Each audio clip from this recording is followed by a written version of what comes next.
Hello and welcome back to another Tomato Saws stream. Today we have decided to buy the brand new deck that has been released into Duel Links. In the Rush category, we do have Ride Across, which kind of hurt me a little bit. Oh, no camera. We'll fix that. Which kind of hurt me a little bit, just because we don't have a lot of faith in this deck. It's... I don't know. Ride Across is a card that has not really done anything in the physical version of Rush. It's not a great card individually. It has a lot of restrictions on it. The major one being that you have to summon 2 level 5 or lower spellcasters. Now, in Rush, special summoning level 4 or lower doesn't do anything. So you basically have to use 5s to get any use out of this effect. And the 5s we have are pretty mid. Hilt is okay, because you can give something 600 attack. That's fine, but it's on a 1300 level 5, which is awful. Seath is a 1700 body, which is a little bit better. It's a far cry away from 21, which is kind of where you want to be as a 1 tribute monster. Again, you can use it to summon out Ride Across, which is neat. But if you're using Seath to summon out Ride Across, you then can't make the full use of Ride Across's effect because you've already got a Seath on the field. So it's a weird one. It's definitely a weird one. The skill is... I want to say the skill is okay, right? It adds a bit of consistency to the deck, and it does plus you, right? So the rest of this doesn't matter too much, but we return 1 card from our hand to the deck on 2nd turn onwards, reveal a level 5 or 7, so we have to have one of them already, add a level 5 or Ride Across from your deck to your hand, so we've replaced 1 card with another, but then we can add Rightful Magic. So we do plus off this skill, which is something. But Hammer Crush Deal pluses you. Now, obviously, Hammer Crush Deal has a cost attached to it, but if you want to summon out any number of these, you effectively have a cost, right? To get out a level 5 monster, you still have to tribute to get it out. To get out a level 7 monster, you still have to tribute 2 monsters to get them out. But they also have costs attached, basically. So, it is a bit weird. It's a bit weird.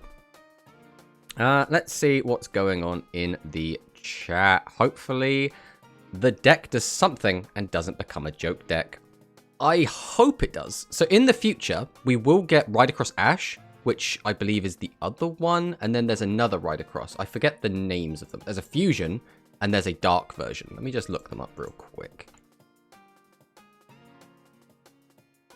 Okay, so Hero of the Dusk is the dark version and the fusion is Ride Across Ash. So Ride Across Ash is an okay card.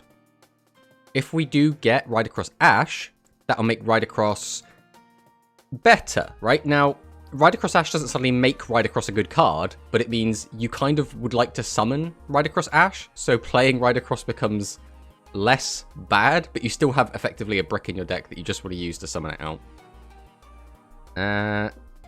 My condolences. This guy I'm dueling is in a bind. Finally, holidays come to play again soon. Everyone loves a bit of time off. My condolences. It's bad, trash. I mean, again, we think it's going to be grand. I don't have high hopes. If it surprises me and ends up being fantastic, great, right? I would love for it to be really good. I can tell you it's going to be very fun if you get to do its game plan, though, right? Because you can go Ride Across, swarm the board, which is always kind of a nice thing to do. It's just you're swarming with a bunch of wimpy monsters. So, no, you don't understand. This will be the 15th best deck. 15th best could still be playable, right? Especially since we're now finding it so difficult to categorize decks. You know, it's like, if we include the Beast Engine, does that mean it's now a Beast deck? Do we now put bracket Beast at the end of its deck name? You never know. So the deck falls apart because they feel like vanillas. I mean, yeah. Basically, they low attack value and mediocre effects. A skill that plus 1s, I do not think is good enough to suddenly make this really, really good. Bad stats for bad effects, just bad overall. Normal monster beatdown is better. Well, if you take a look here, we can run 2 different 1500 attackers in this deck. Whoa, it's an aggro deck now. So they have fake effects. they have effects. They're just not great. It's like, imagine if you just hard summon Hilt, right? And you can't do anything off of it, right? So you've just got Hilt in your hand. You've already used your Daybreak Order skill because it's a once per duel skill, right? Once per duel. So whenever you do just find your second Hilt, and if you don't have a Ride Across to like cheat it out, and even saying the word cheat it out is very generous of this card, but having to hard summon Hilt is so bad, right? And then, like, what do you do with it? Even if you hard summon the Hilt, you need a warrior to be able to boost. So you need a Ride Across, or you'll need, like, a Masaki or something to just be able to give it a boost. So it's like, ugh. Ugh. Yo, a level, level 7 that trades 25. Yeah, that was the other weird thing. The deck that you buy has the barrier in it. Why would you want the barrier in it? Like, let's hop out here quick. Let's go to the shop quick. So I need to just show y'all this. So this deck has 2 copies of the barrier. What are you barriering in this deck? You have Ride Across, who's a 21, so he trades with 25s and loses to anything bigger than 25. And then you've got, what, a 13 and a 17? What are they going to do? Like, what's the point of having the barrier in here? This is just the exact wrong card. Recital would have made so much more sense, but I believe Recital is a higher rarity card, which is why they didn't want to stick it in it. But it's so weird. The once per turn is getting the spell. It's every turn on this. Yeah, but even if it was every turn, does that matter? Right? If you could get the spell card to your hand once every turn, I still don't think this becomes a good deck. Because on top of that, to fulfill that requirement, you have to have not drawn out all of the spell card. So you'll be playing, what, 3 for consistency? Let's say you manually draw 1, and then you get to use it to search 2 of them. Like, plussing 2 is nice, but does that break the deck? I don't know, I don't think so. But yeah, you are right. It's only the adding Rightful Magic to your deck is once per duel, to your hand from your deck. So yeah, I don't know. Swarming with monsters weak than level 4 is broken. Hit and Ride Across should be able to special summon and gain attack for warrior or spellcaster. Yes, that would be nice. That at least adds something. The only thing is, because the original cards don't do that, you'd have to wrap that into a skill. And I'm like, how do you make a skill that does absolutely everything the deck needs? Like, it would be so long. Like, I almost want the skill to say, yeah, and we're also going to give Hilt and Seath an extra, like, 400 attack. We'll just put that in the skill as well, somewhere. Maybe Ride Across could also do with an attack boost, because he's still kind of weak. Because even if you use the 600 boost on him, he only becomes 27, right? So 27 into the barrier means you're still losing to, like, everything. Like, we've already kind of worked out that 28 a lot of the time isn't good enough to deal with the barrier. So what does 27 do in the face of that? Casual duels mean you can farming skills and keys when you play. Yep. Cool design, bad effects. That's definitely first pack rushed. Yeah, it's a weird one, right? Because Yuga's whole thing, right, in the anime, is he has one proper boss monster in Seven's Road Magician, right? So this is always in his deck 100% of the time. Then he just, every new duel he's in, he just gets a new boss monster that doesn't necessarily fit in with his deck. At least Ride Across does something with spellcasters, right? But he's one of those cards that was used like once, maybe twice, as like, oh, this is my new boss monster, here it comes. And then he gets forgotten about. Until again, he gets his like dark form later. But even his dark form's not great. The dark form basically is exactly the same, except you get to special summon 1 level 6 warrior or spellcaster from your hand. So already it's a 6, which means it works with more stuff, such as Seven's Road Witch, and you can summon out warriors, which is also nice. The other like annoying thing is we have a load of warrior support, but it doesn't work in this deck, right? This skill specifically says you can only have level 7 or lower spellcasters and warriors, right? That means we can't use any of the Yami Ruler stuff, as well as we have a really good warrior trap card that also just does not work in here. If we can actually get in here. So if we go and check out our traps, we have a fantastic trap card, right? But it says on it, loses 4 attracted a turn, which is, you know, we can get that part of the effect if we want. But then if you have a face at level 8 or higher warrior type monster in the field, you could also destroy 1 spell trap. If we could use this trap in Ride Across, it would still be kind of mid, because it's still only a 400 decrease, which means we still trade with Dragius, but at least we get an MST, right? We get to trade with a 25 and an MST, which is a lot better, but we can't even use that. So, like, it's very tricky. I played a game, I was losing trades into growls because of the barrier. I mean, it can happen. It's so weird. It's so strange. Yuga Deck Season 1 gets a new type of boss monsters and very situational. Yeah, I mean, that's basically it. I'm still waiting for, like, the good ones. Because I feel like, at this point, we've got all of his bad boss monsters, right? Actually, I shouldn't say all of them. There's probably a few more. But we still have Savage Claw Tiger, which is very playable. It's not a great card, but it is very playable. Mirror Innovator, obviously a fantastic card. We got Ace Breaker coming up. That's another really good Yuga boss monster. We got his Maximum, which, you know, is a boss monster. I don't know if we really count it in the same categories. It's kind of its own thing.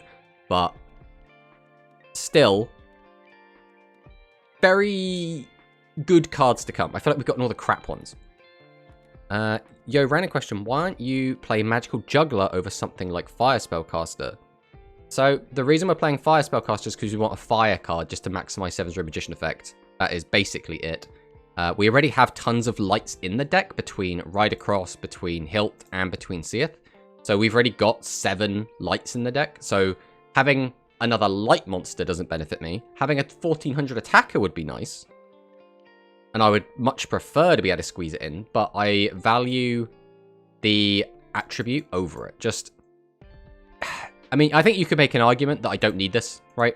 Because the extra 300 at the end of the day, most of the time isn't going to cause the end of the game.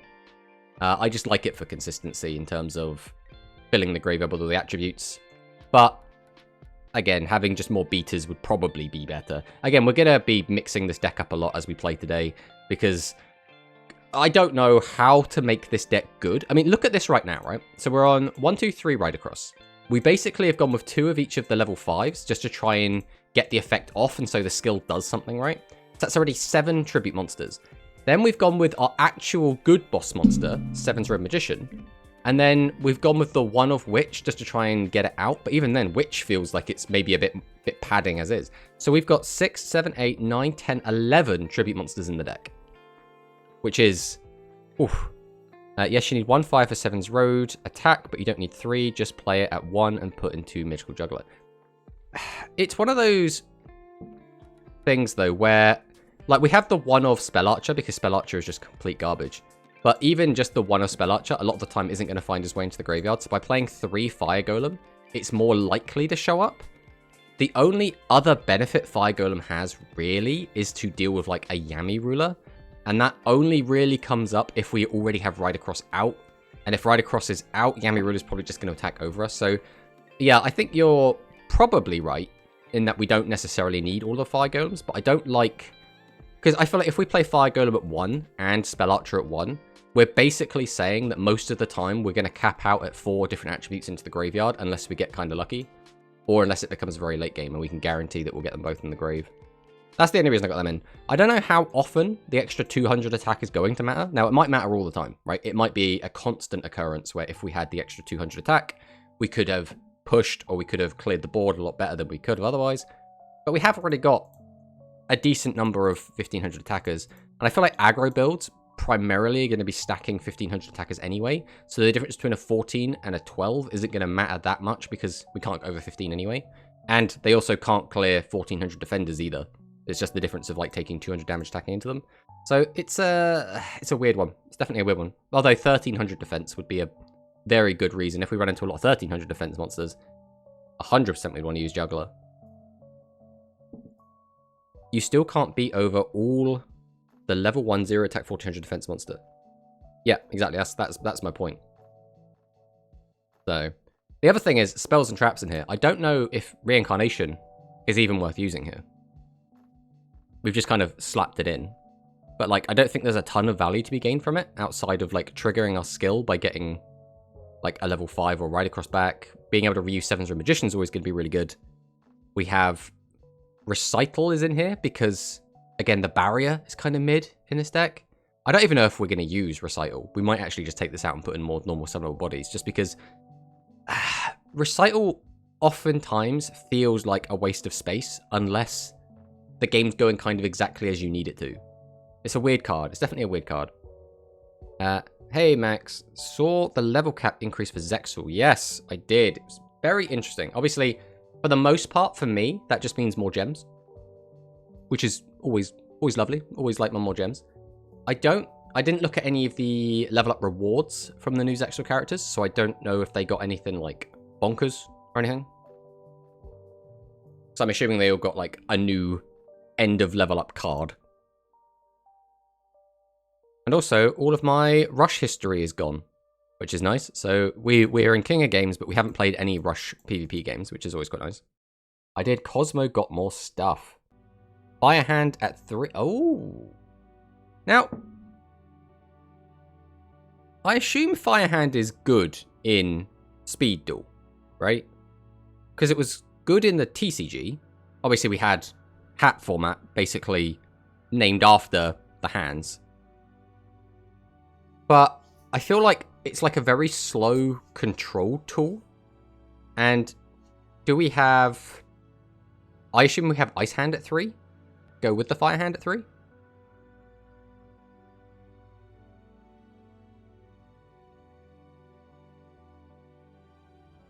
Three Fire and 3 Ice Hand combo. Okay, so that's 6 cards of your 20 card deck. So that means you have 14 cards left for... Because presumably... I assume you're not going to just play Hat, right? You're not going to play, like, artifacts and trap tricks with it. Although I guess you probably could. We're still missing Thunderhand. Thunderhand is a really weird card. I've only ever played Thunderhand in Limited. And in Limited, that card is a pain in the ass. Read hand reloading. Alright, let's look up hand reloading.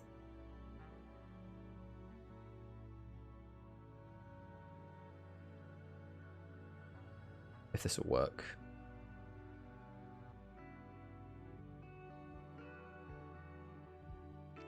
Can be used if your life points are at 2,000 or below. Select any number of the following monsters in your hand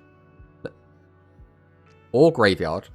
Return them to the deck. So I assume we're always going to want to pick graveyard here, ideally. Then add cards to your hand from the top of your deck equal... Add cards to your hand from the top of your deck equal to the number of cards you returned. Alright, okay, so we're just drawing, right? But we're not saying drawing, because there might be cards that trigger off of drawing.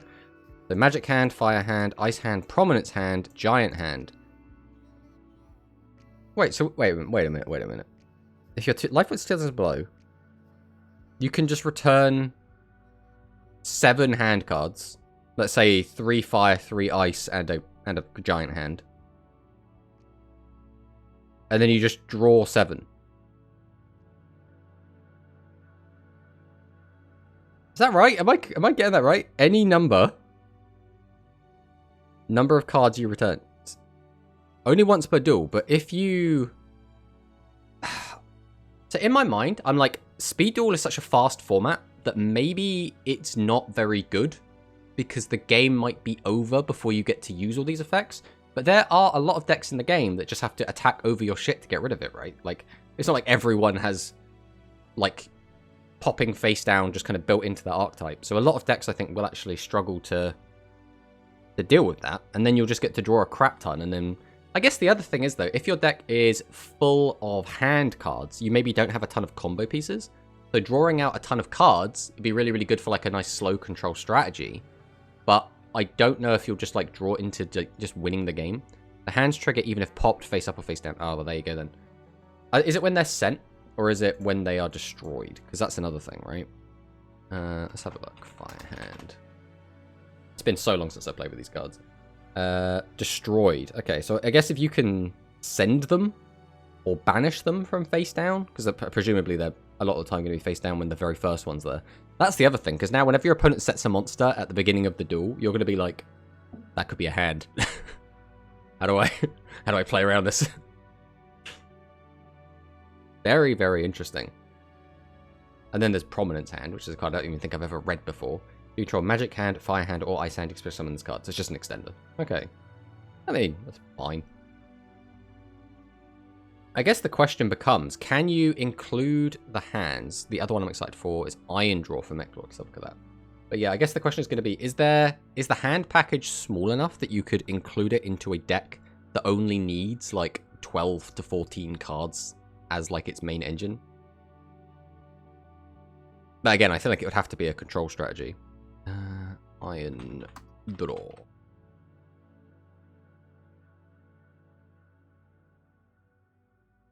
If you control exactly 2 machine effect monsters and no other monsters, draw 2 cards for the rest of this turn. After this card resolves, you can only special summon once. You can only activate 1 Iron Draw per turn. That's interesting.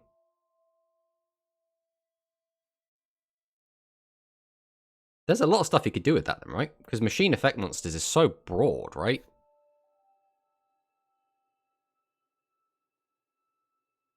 Like, my mind immediately went to Orcust. Because I'm just like, yeah, I play some machines.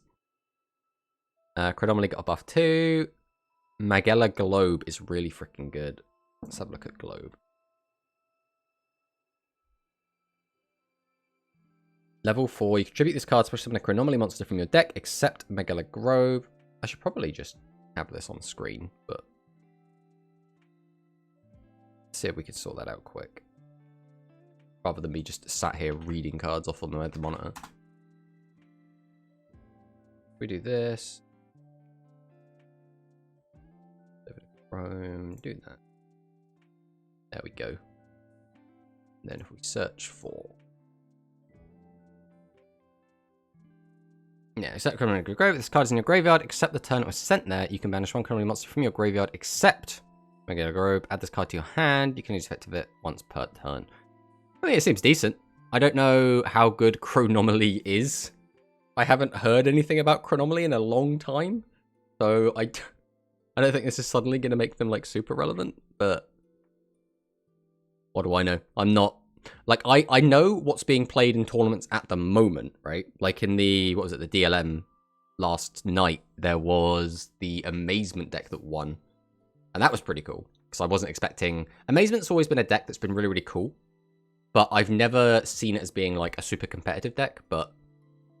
You know, winning tournaments in speed, that's got to be pretty good. Chronomaly are playable now. They can do a lot now. Okay. Okay. See, I remember Chronomaly when they like very first came out, and I think they were playable at the start, but like not a ton, if I remember even correctly.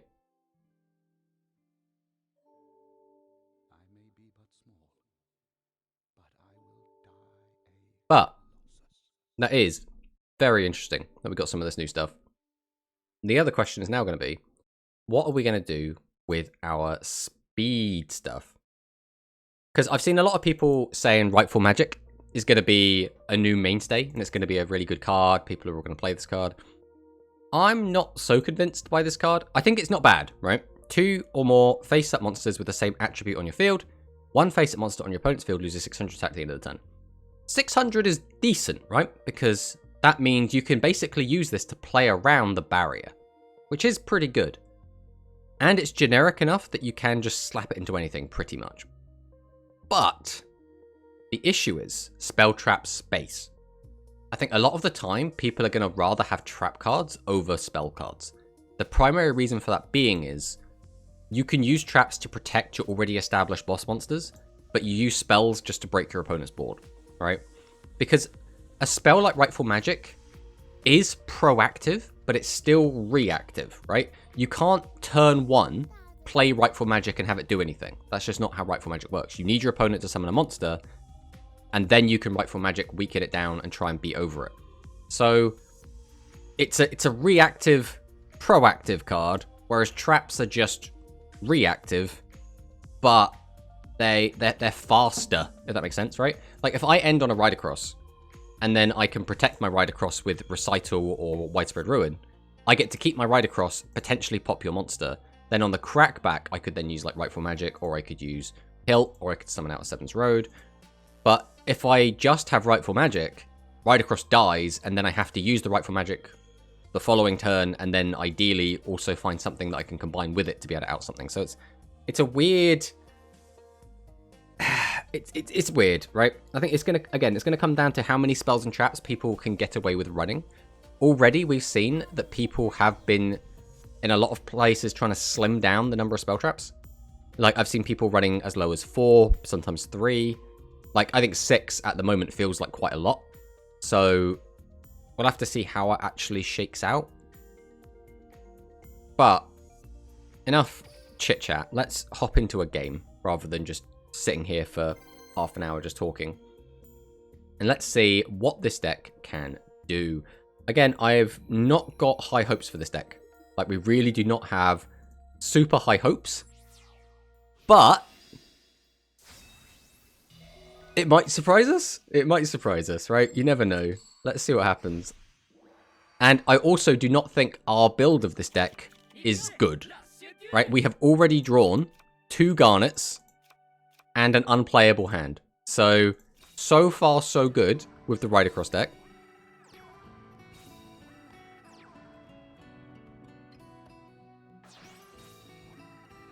And we're probably against Dragonic Resonance, which is one of the top meta threats. So I could use this skill, right? So I can put a card from my hand back in my deck, reveal it, and then add another brick to my hand. Or I just set a bunch of cards. I suppose I could use it and put Rightful Magic back into my deck.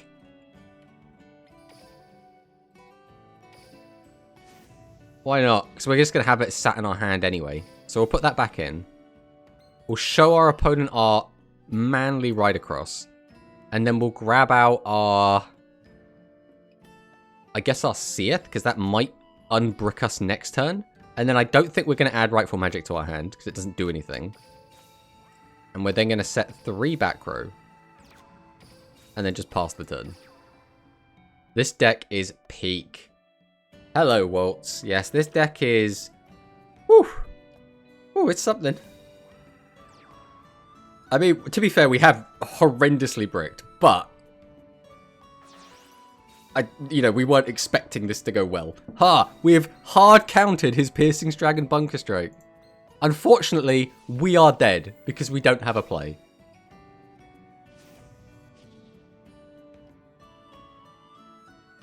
The really funny thing is, didn't even need to... Actually, yeah, you would have needed this thing to attack twice to actually kill us, which is kind of funny.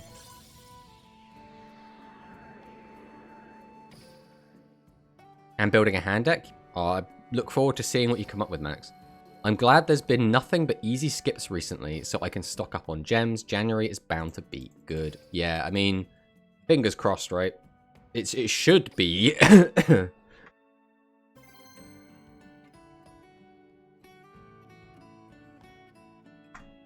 Yeah, fingers crossed January's releases are good, right? The thing is, I'm almost expecting the Ultimate Flag Mech Ace Breaker deck to be like Ace Breaker, Aim Eagle, and then just a bunch of crap that we've already got, right? Just because the quality of the decks that we've been getting have been so mid that I really just don't expect much out of them anymore. This is a weird hand. We always set this. Are we using Dealer's Effect here? Probably. I don't even want to. I think instead I'm just going to do this. We're going to leave SRM in hand because it is a good counter-attack for the following turn. We'll just pass on that.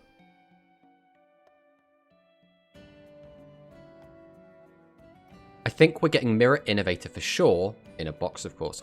So, I'm in a weird spot with the new box because there is still so much stuff that hasn't come out yet. And we keep hearing things about, Maximums are coming. Nail should be coming soon.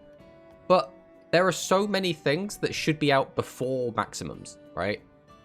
That it just seems strange to release them later because a lot of these cards that aren't out yet are not very strong, which means the later you release them, the weaker they'll be by comparison. And of course, our opponent's got Hammer Crush Deal. So there goes our widespread. That means we're going to lose our Seven's Road. He's probably going to summon a Dragius, and we're going to lose most of our life points. But yeah, it's a weird one. Like, we still don't have dinosaurs yet. We still don't have our other sea serpent boss monster, which is Graganith, I think it's called. We still don't have beast gears. We still don't have earth machines. So getting light machines and stuff, like our ultimate flag mechs, just seems very weird this early. I mean, I almost think we just don't even summon SRM here. Like, what's the point of summoning it? It's just going to die very easily. I think we just go battle.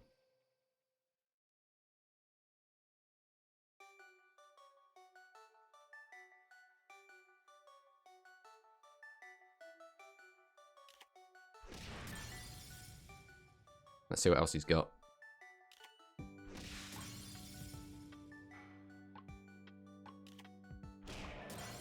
Let me pass. Yeah, I was hoping we get Beast Gears by now, or Dinosaurs. Yeah, those are the two decks that I really want to play. But again, Dinosaurs' gimmick is you can special summon a bad monster from your graveyard. That is their entire gimmick.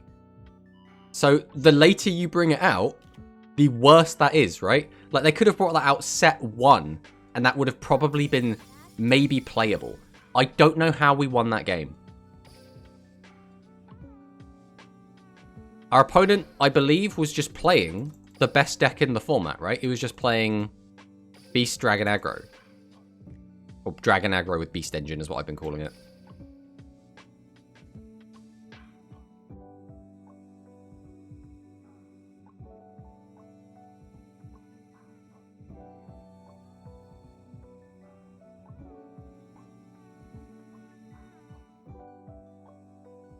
Gonna wait for the ads to disappear before we continue.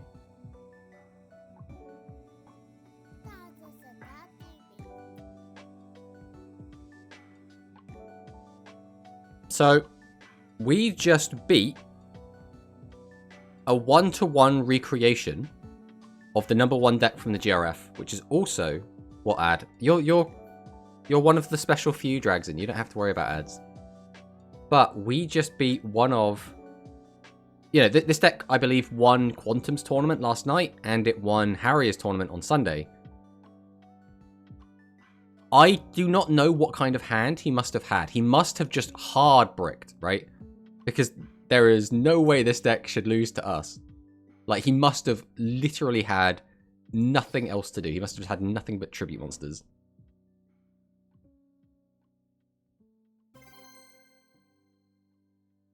Well, unfortunately, a win because our opponent bricked is not really indicative of this deck's performance, so I don't think we can really count that one. Yuga Odo versus Yuga Odo. So Yugas usually mean this is going to be a mirror or SAR. Let's see what it ends up being.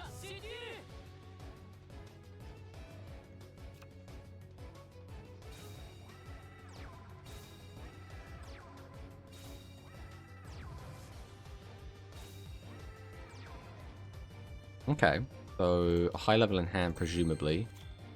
I mean, we just go aggro, right? We don't really have anything else we can do, so... Out you all come.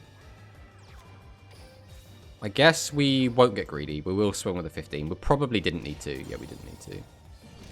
But we don't want to get too greedy and just miss out on some direct damage.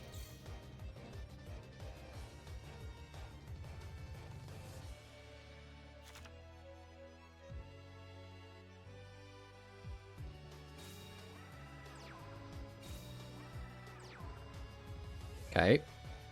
This still doesn't really tell us what we're against yet. Okay, that pretty much solidifies this is just going to be SAR. Explosion Drive. Okay, that makes sense. So this is new and improved Explosion Drive that now gives 600 attack instead of 500. Which means Ansler kind of relevant now. We still have 3 back row to deal with, which is a little bit scary. Well, there he is. Unfortunately, we've once again drawn out both of our Garnets. Which sucks a little bit.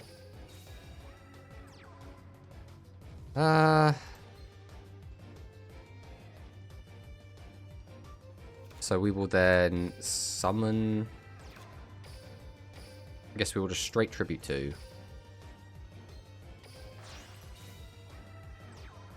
Then we will activate Rightful Magic. And I guess if we weaken this, that insulates us from getting killed by thingy. So I think we will do that. We'll activate the effect of Seven's Road. Because this way, this plays around Widespread. We'll go to battle. We will attempt to swing him with this. So he has the Phantom Mind. That's fine. And now he's going to play the Widespread, and we're going to be like, oh, we didn't have anything anyway. Oh, okay. That's more than fine. Letting him keep a 15 is absolutely okay. Especially since we actually got rid of a really problematic trap card for us.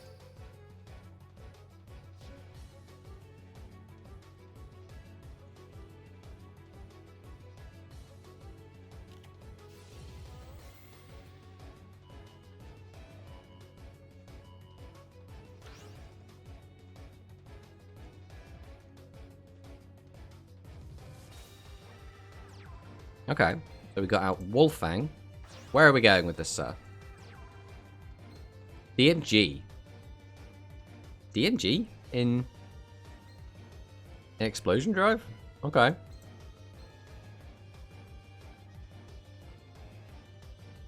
What's step 2 of the plan? I gotta get Cog before the ban list. I mean, yeah. Especially if you're playing Resonance Dragons, then definitely. Although Resonance Dragons, I still think it's playable. It's just going to be a lot weaker than it was. And it's still going to have the same annoying aspects of it, right? Like, you're still going to be getting popped by Slayer, which is still going to be annoying.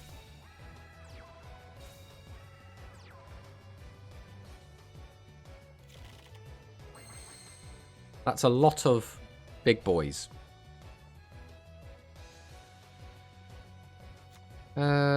The other one that boosts, which is not the one we want. I can swap one of these for one of the others if I want. I mean, sure. We'll use Daybreak Order. Pop this back into the deck. We'll reveal Hilt. And then to my hand, I actually think, rather than taking Ride Across here, which doesn't do a lot, I think we just take the Seath. Then we're going to summon out Dealer. We'll go ahead and activate Dealer now. We're going to discard Hilt. Then we'll summon... We'll go ahead and Tribute 2. Summon out SRM. We'll bring out our Dark Sorcerer. And I think we're just going to leave him in hand, because then we can use him next turn. Then activate both of our SRMs. We actually really didn't need to activate the second SRM. I guess we did, because if this is a Widespread, then we definitely needed. Okay, Phantom Mind's fine. We do not care about that.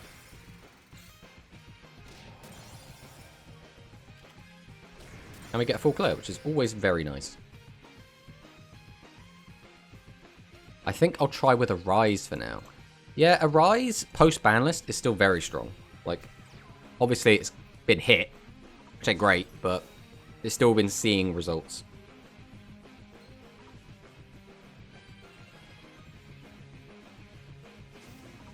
Explosion Drive. I mean, our back row doesn't insulate us from any of this.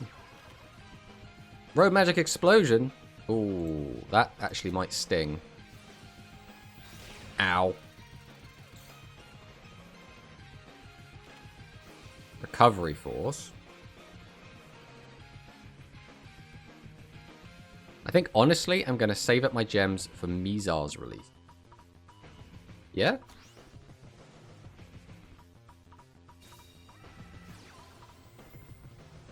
Is it Mizar or Mizar? I didn't watch all of... Oh, wow, we're just dead. That's unfortunate. We got burned to death. That one was actually looking quite good, and then we just kind of died, so... That feels kind of bad. Again, it's a problem where Recital just doesn't seem to do anything. Like, it's such a bad card so often. I think we're better off just taking it out of the deck, to be honest. Question then becomes, what do we replace it with? We can try to hurt our opponent's back row. Barrier is completely dead. All of the Earthbound potentially has some application, but not a lot.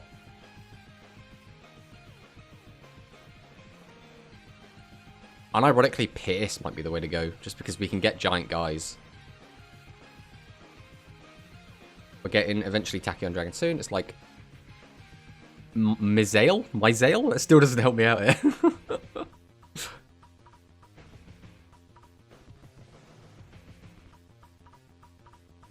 There's no way Pierce is the play here, right? There's no way. Surely. Because it doesn't... Pierce doesn't benefit like the Ride Across part of the deck. Maybe we just put in more monsters?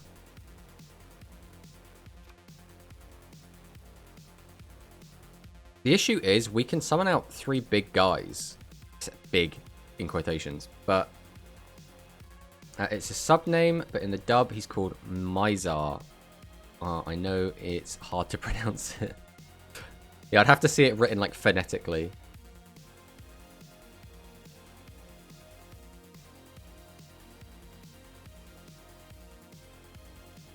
See, the other issue we're having is what I kind of want to play in this deck, which is what spellcasters generally use as their way to get to your opponent's life points, is Torna. But it's another high-level monster, so it's like... just does not seem good.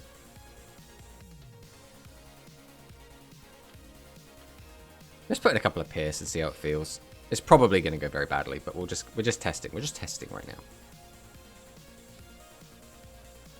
Just slinging at the wall and see what sticks.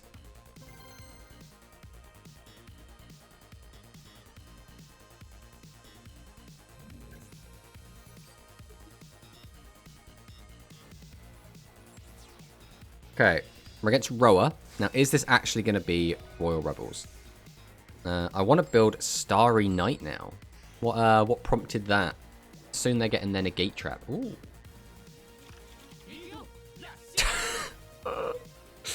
I can't tell if the deck tries to tell us that it doesn't want these cards in it. Because I don't think we've drawn a good opening hand with this deck yet. Like, we've drawn playable hands. This not being one of them.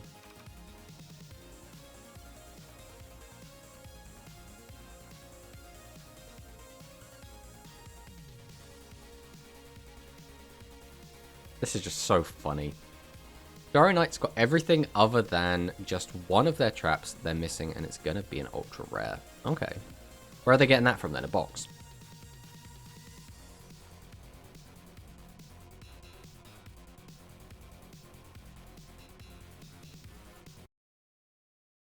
Oh no. Don't pause my music. Okay.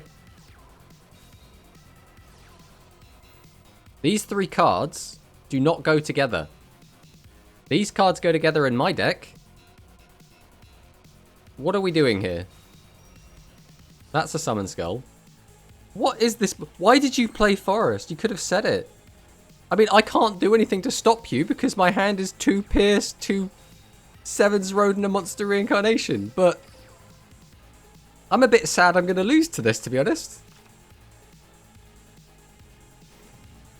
Oh man, Hammer Crush Deal? What are you playing, bro? What is this? Is this just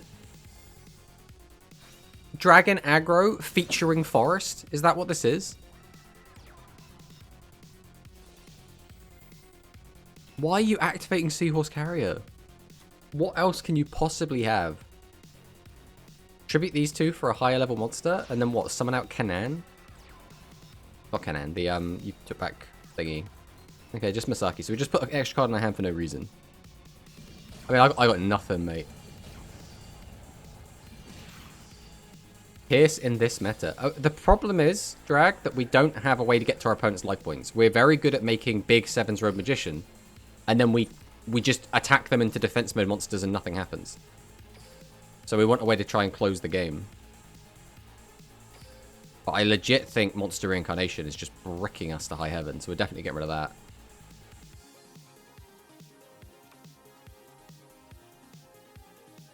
Let's, for now, just include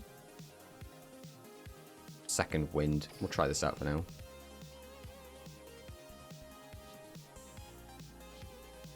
Because again, what I want to do is put Torna in this deck. But how the hell do you fit Torna into a deck that already has like 13 tribute monsters?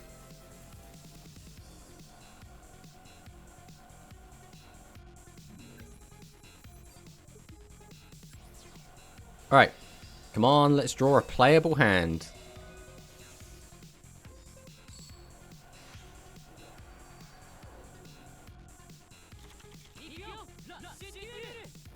I mean, we can summon stuff.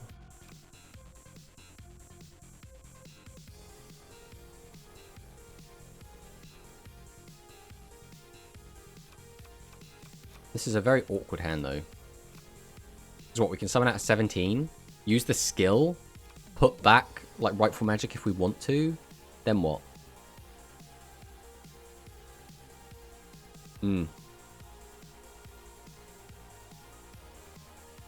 If we could use Seath's ability, that would be decent, but we need 4 warrior or spellcasters in our graveyard.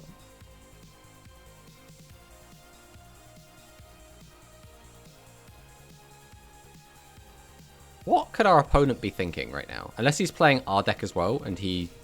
No, he's playing Hammer Crush Deal. So he's playing a good skill.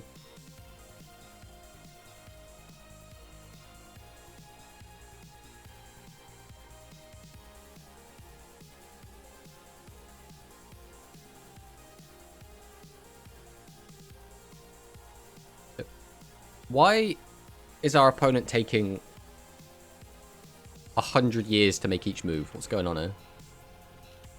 I know no sign of Predaplant or Lyrillust support yet, but when they get leaked, I will save up my gems for them. I mean, yeah, like we've said this 100 times, but Predaplant is something I am very excited for. Okay. I think we always have to activate our skill.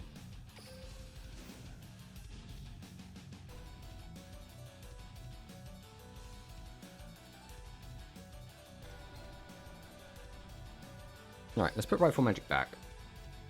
We'll reveal to our opponent that we have Seath. And then we'll add Ridercross here. Then we'll add Rightful Magic. Then I can summon. Summon. And then for the first time... Oh, actually, just in case he has an animation, let's turn this on. 3D visuals. And we'll turn on our voice lines. Maybe 2.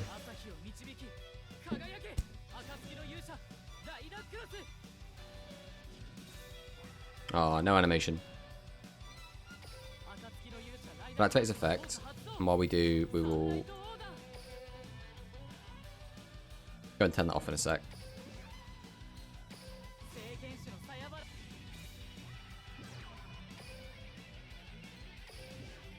Summon out both of these. Set this. Sorry, Yuga, but I can't tolerate you talking at me the entire time. And then let's get in for a 38. And pass the turn. I just want him and the other 2 bracelet girls in the Arc V world. I really don't care much about Z-Arc yet. Z-Arc is not very interesting. It's very boring. Deck's very boring. As for Zexal Mixar, Dextra, and Don 1000, and 5Ds, I really want Sherry. What's Don 1000? Oh, Don 1000's the, thingy, right? He's the Numeron guy?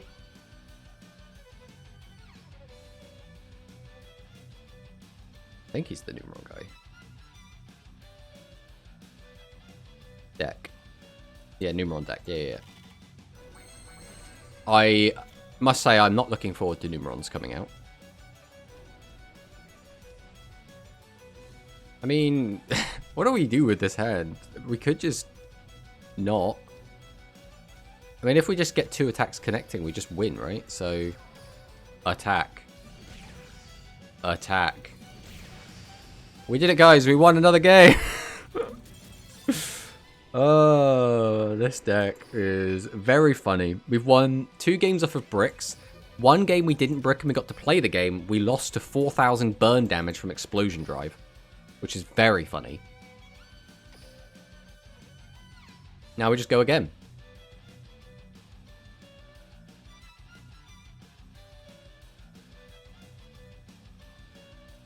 Yeah, it's very fun being able to like spam out 3 monsters, but they're not big monsters. It's just nice to use effects, I guess.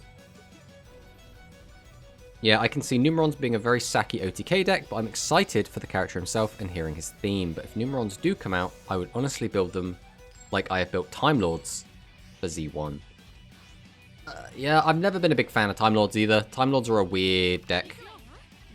I feel like Time Lords have always been very annoying to play against. Ooh, that's not a great draw.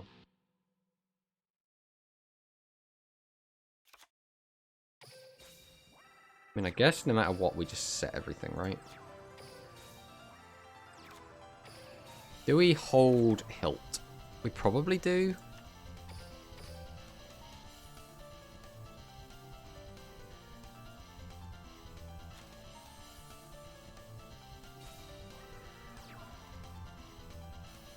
That's a Canaan. I want to fight as well. We run 5 spell traps, and 2 of them are straight garnets that we don't want to open. And we just seem to always open a Rightful Magic.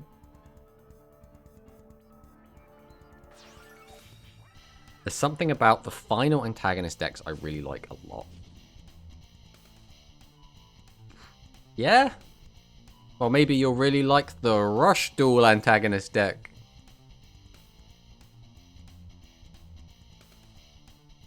Do I use this here? Is there any reason to? We're going to take a lot of damage if I don't. Nah, screw it. We'll toggle off as well so he thinks it's Recital. We'll take your 46. We don't need life points.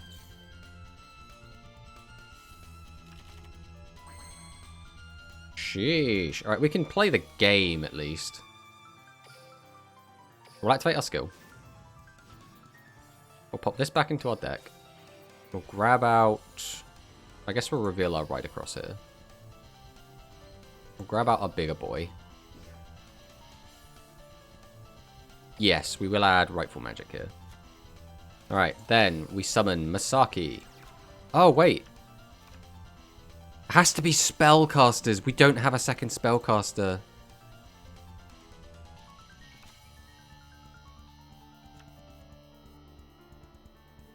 Means we can't summon out all 3. So... do I just summon out Hilt? Tribute over it? That gets me a second spellcaster engrave. Ugh, this sucks. Right, tribute. Summon.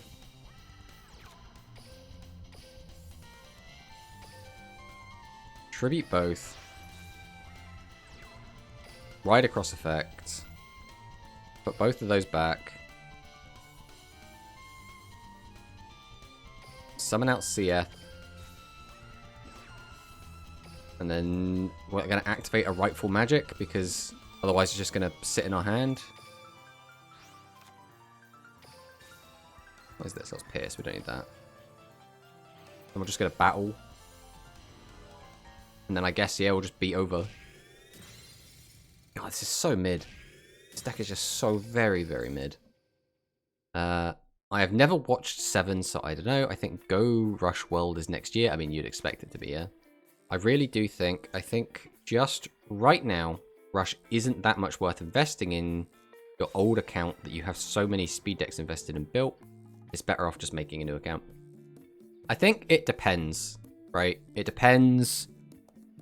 Because for me, I hadn't played speed in a long time. So I just had a wealth of gems and stuff already. So it made sense just to transition this into a Rush Duel account.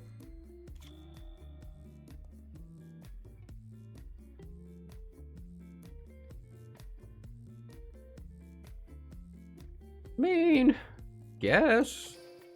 We'll activate our skill.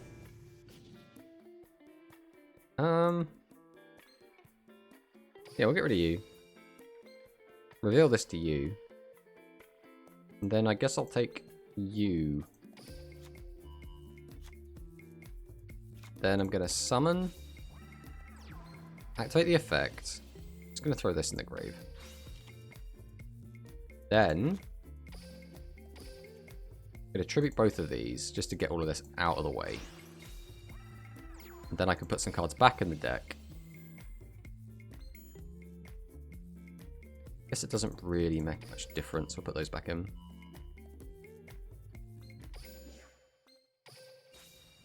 We'll summon that. We will then activate Pierce. And then we'll activate Pierce.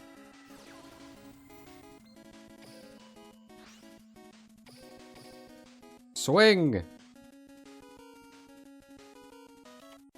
Ah, don't widespread me. Nerd.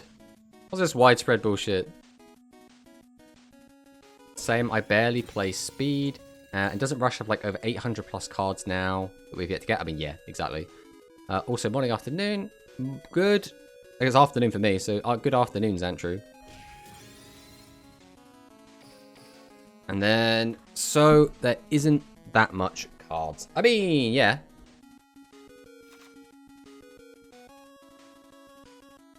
But the game is still like, it's still good, right? Obviously, it's going to take a while for Rush Duel to catch up. For Duel Links to catch up. But that's fine, right? We get to experience like its own unique meta. And just like when Duel Links first released, the initial meta is extremely simple, very basic, very bare bones. And I still really enjoyed playing Duel Links when it very first came out. In fact, it's very different, right?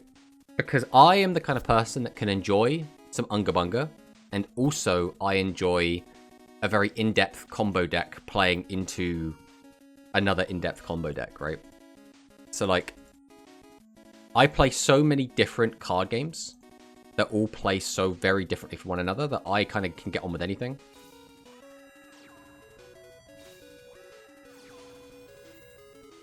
Yeah, I get, like, the simple strategies with Dirty Rush. I think later on it will get more advanced. Yeah, the only thing is, I don't think it will get that much more advanced until Go Rush. And even then, at the beginning of Go Rush, it wasn't super duper. Like, the game evolves, but it evolves very slowly. Like, even when fusions come out, fusions and maximums don't just suddenly mean, oh, the game has this, like, extra level of depth now. It just means you have new toys to play with. Like, the actual depth comes in when we get a lot more interesting support, which in my opinion doesn't happen until kind of mid Go Rush. From what I noticed, Rush has a different logic. It's more like mixing the few cards we have makes brand new decks. I mean, yeah, but it's similar to like back when Yu-Gi-Oh was first like created, right? And for the most part, decks were piles of staples, right? We're kind of in that stage right now in Rush. That's interesting.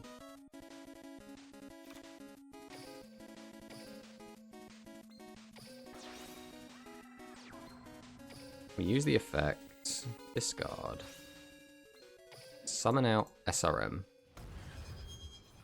Still got our animations on. We'll enjoy our animations for a little bit. The idea of putting cards into piled decks seems interesting for Rush deck lists, I mean. Yeah, it's literally just skills that stop us from doing whatever we want with them, right? There's no way I tribute those two, right? Nah. We'll swing over this.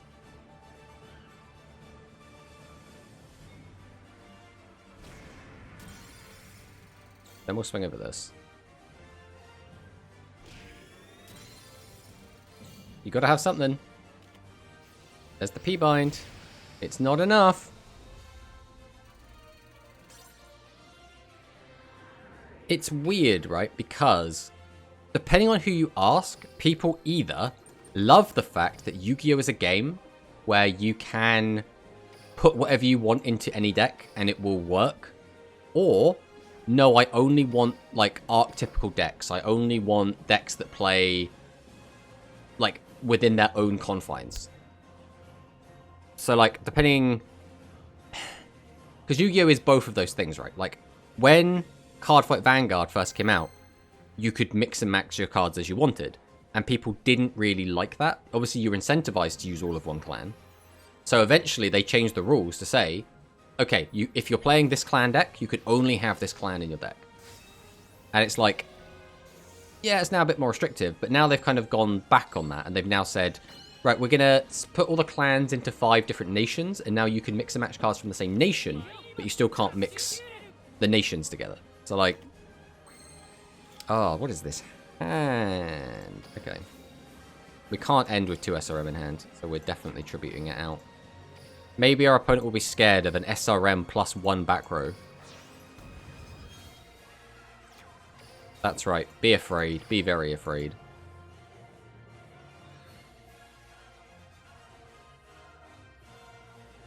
But yeah, it's definitely weird, right? Because I played the physical TCG of Yu-Gi-Oh!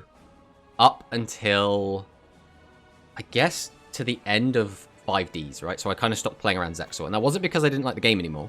It's because I just had other shit going on, and I didn't have as much time to invest into Yu-Gi-Oh! Anymore. But I came back in the middle of Zexal and played a little bit, and then I played a little bit in like various other formats. I've mainly played limited, so I haven't really played like the competitive metagame a lot since then.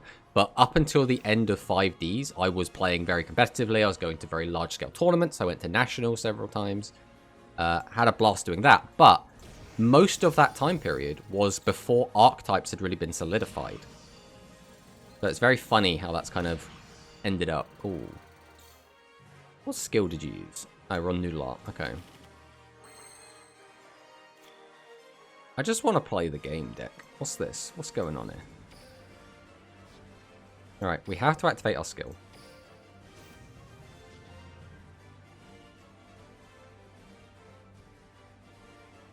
This doesn't do anything for us.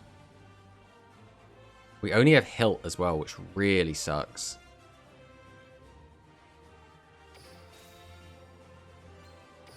So we show Hilt. If we take Ride Across, we can't do anything with it, so we have to take Seeth. Sure. I'll take that as well. But like, we can still only summon one guy, and this only summons a level 7 warrior, so we can't even use that to get him out. So we're just dead, right? There's just nothing we can do.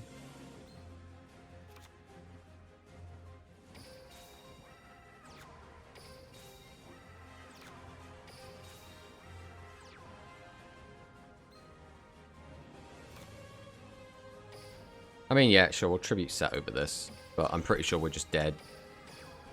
Unless our opponent thinks twice. Don't like archetypes myself. It always feels like I'm not building a deck myself. Yeah, I think I don't mind either or, right? If I'm building an archetype, it feels like my deck has a strategy it wants to execute. And it's not just a pile of good stuff. Good stuff piles can be really fun, but they sometimes, if you have a good stuff meta, the game ends up feeling like everyone's just playing the same pile of cards. And that's almost what GOAT is, right? Like, GOAT format is just take every good staple you can find, cram it into a deck, and then you have like 10 cards you can mix and match with. They also have new types like Galaxy in Go Rush. I mean, yeah, Galaxy's cool. Like, Galaxy's not a bad type. Even in 7s, we do get new types, but they're entirely fusions, right? So we'll get Cyborg type, we'll get Magical Knight, and we will get Celestial Warriors, I think, are all of the 7s fusion archetypes.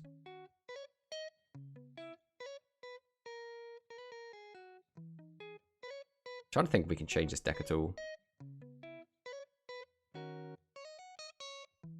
Ironically, the only thing I kind of want to take out is Misaki. But that's just because of that one time where we needed 2 spellcasters in grave. Whenever I hear the word Galaxy, I think of Galaxy Photon.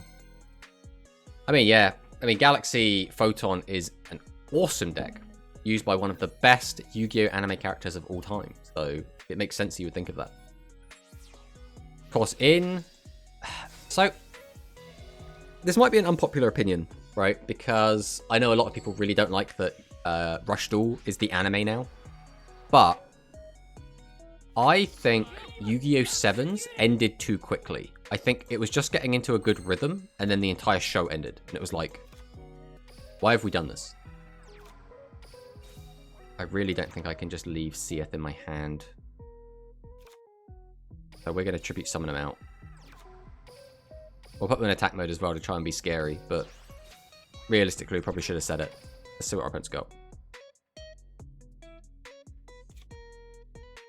To be fair, the reason I wanted to watch Zexal was because of Kite and introduction of his deck. Yeah, I started watching Zexal, and I didn't like it.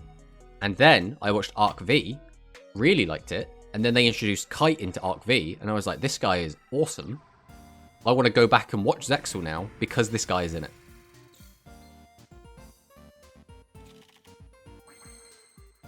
I just want to play the game, you know?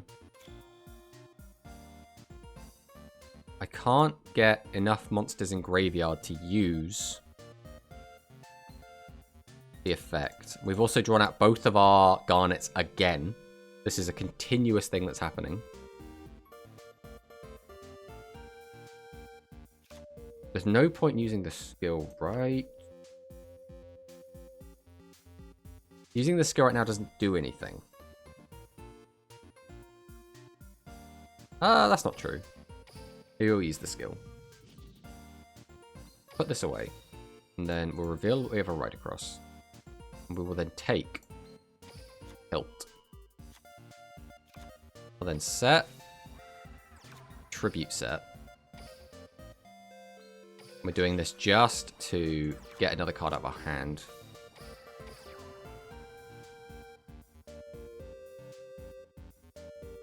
Because I could have sent back Rightful Magic and then searched Rightful Magic, which is a nice kind of value play, but then I still end with 3 high levels in hand, which just doesn't do anything for me. Well, Duel Links do convince me to like Rush Duel. Rush Duel is...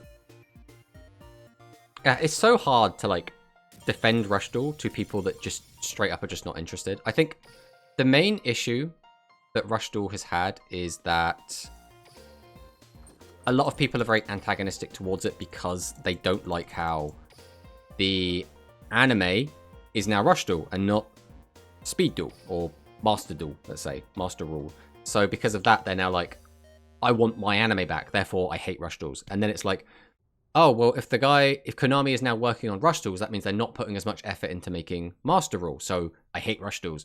And then in Duel Links, oh, well, if we're getting Rush Duel events, that means we're not getting Speed Duel events, so I hate Rush Duel. And they're all completely valid complaints, right? Yes, though, it sucks that we have to lose something to get Rush Duel, and that should not be the case, right? It should be added on. But instead it feels like Rush Duel replaces stuff, and that makes people very defensive about the thing that they already like. And yeah, I would love it if we could have an anime for both, right? That would be fantastic to me. But why not searching the other one to summon the 7? So we didn't have enough cards in our graveyard to use the effect, Bismuth. That's why. We need to have, in order to use this effect, 4 warriors and or spellcasters, and we could only get 3 into grave.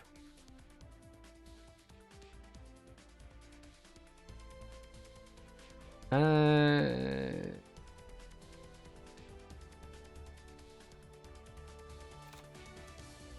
think we just set. The question is, are we tribute setting out our boy, our Seath?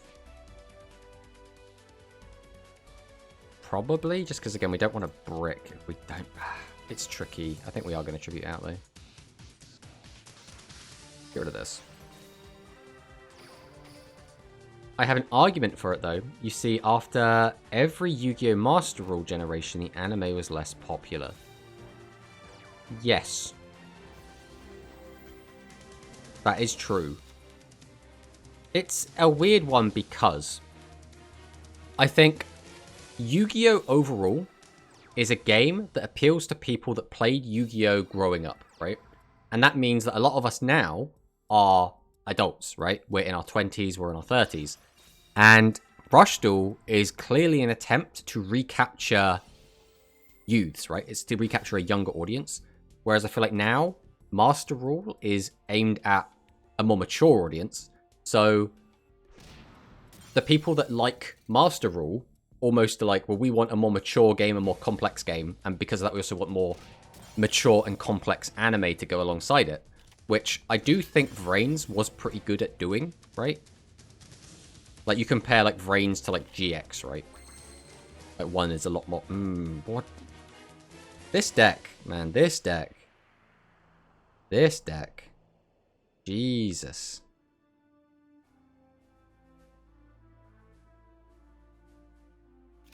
Behold the power of Masaki's Set 2.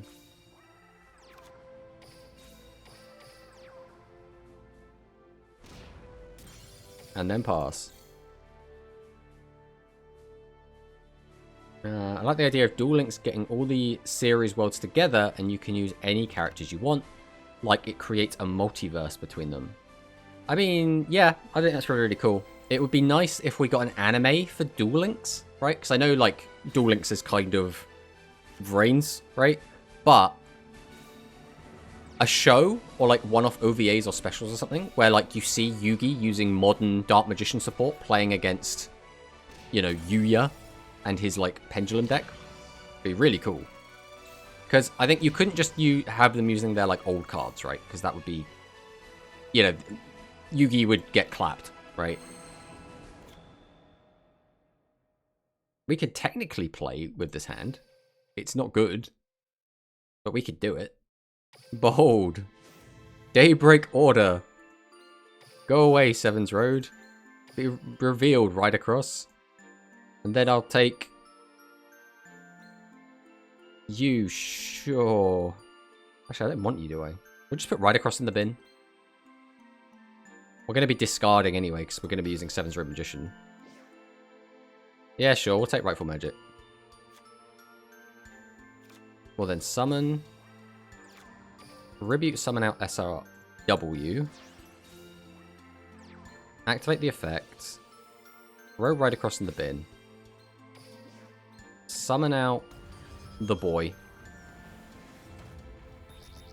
If a new Master Rule anime was released, would these people watch it? I watched Vrains and every duel was very bad to watch. See, I haven't watched much Vrains, so I could not tell you if it was, like, good or bad. I'm not the person to ask. Activate his effect. I mean, sure, we'll activate Rightful Magic. We will weaken this, just to make sure we clear. I didn't need to do that, but we've done it now. Behold! Yeah. Ah. Well, we got a load of damage in. We still don't have the life lead, and our board is very easy to break. Yeah, the problem with people complaining about Rush is that they like to spread hate on the format, which I understand, but it shouldn't be shoved in the people that enjoy the format. It's like Darkside Dimensions Kaiba created Duel Links. Oh, it said that Darkside Dimensions Kaiba created Duel Links. I mean, yeah. I think that's a very strange card to be including here. Hello, Darkness Approaches.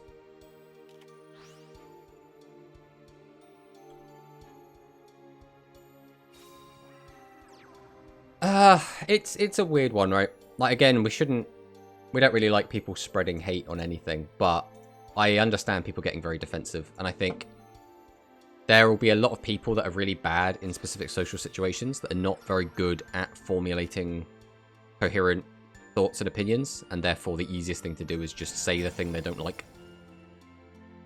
And in this case, that would be Rush. And again, I don't, like, begrudge them for it. Oh, that's an interesting hand.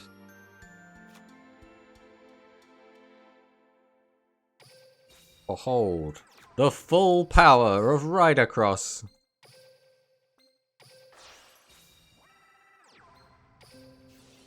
Go, Hero of the Dawn. What do I want back in my deck, actually? kind of want you back, but not really. Put those two back in. And we summon Seath. And we summon Hilt. Then we can activate Hilt for the first time. And boost Ridercross. Now behold, Pierce!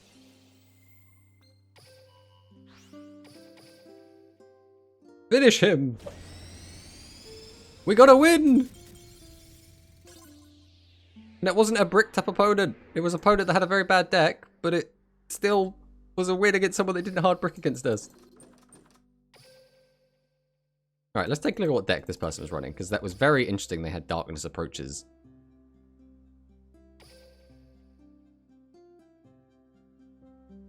So it's just kind of a pile. What was this guy on?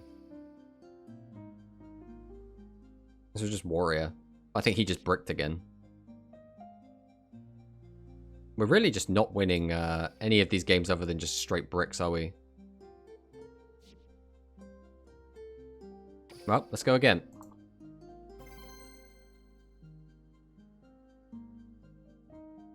Yeah, the new 1400 attack spellcast looks good for Seven's Magician deck. I mean, 1400 attack's always nice, but it's, you know, it's just a light. It's fine if you just want more attack monsters, higher attack monsters. Yeah, basically, like, I'm not a Rush hater. I just don't like some of the Seven's characters. I mean, that is fully understandably. Rush or Sevens, I guess, and Go Rush are very slice of lifey slash like little skits, which are clearly aimed at, like we've been saying, like a younger audience. We use Mystic Dealer, discard to draw.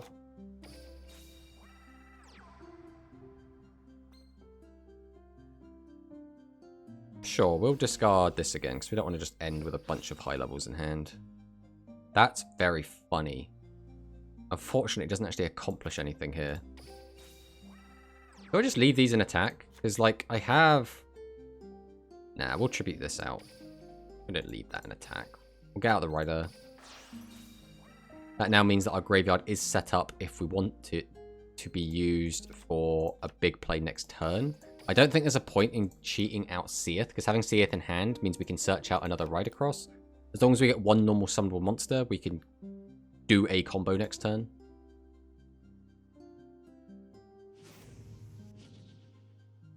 I think the only cool one is Roman so far. I mean, I really like Gavin, or Gakuto as he's known in Japanese. Being honest, I only dislike Yuga's design. He looks a lot like a bunch of other anime's protagonists. See, I don't dislike... I disliked Yuga's design when I first saw it, when I was first introduced to it, but I, since then, have really grown to like it. I think he looks like a good Yu-Gi-Oh! Protagonist. I think he does look a little bit Duel Masters-y, but I think that's kind of normal. And in Yu-Gi-Oh! Typically the main characters always have weird hair, right? I think the only normal-haired Yu-Gi-Oh! Character I can think of is, like, Jaden, and his hair still looks weird.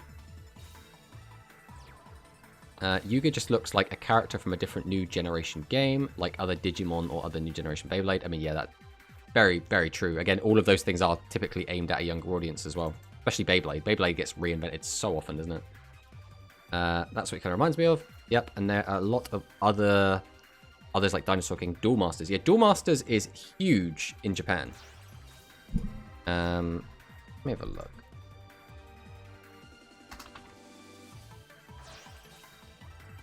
Because obviously we over here only got... We bring this up quick. We over here got Shobu, right, as our main character, this guy. But in Japan, they've just kept going. And this is currently their main character. And like, to me, this guy's, like, apart from this big D in the middle of his head, this is like Yuga, right? Like, this could be like the Yu-Gi-Oh! Sevens box. I don't know who this guy up here with the green is, but...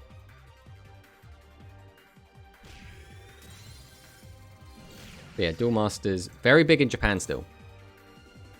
Oh, we're against the mirror match, okay. So we'll activate our skill. Who are we putting back? We kind of, I guess, want to put this back.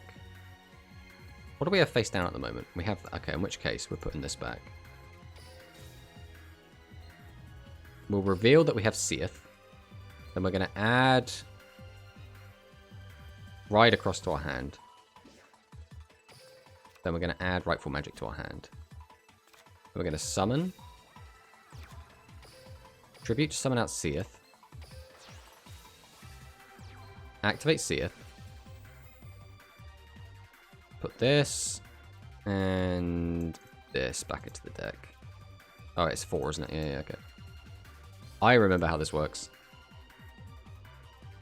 3, 4. And we'll summon out Ridercross. Go ahead and activate Rightful Magic.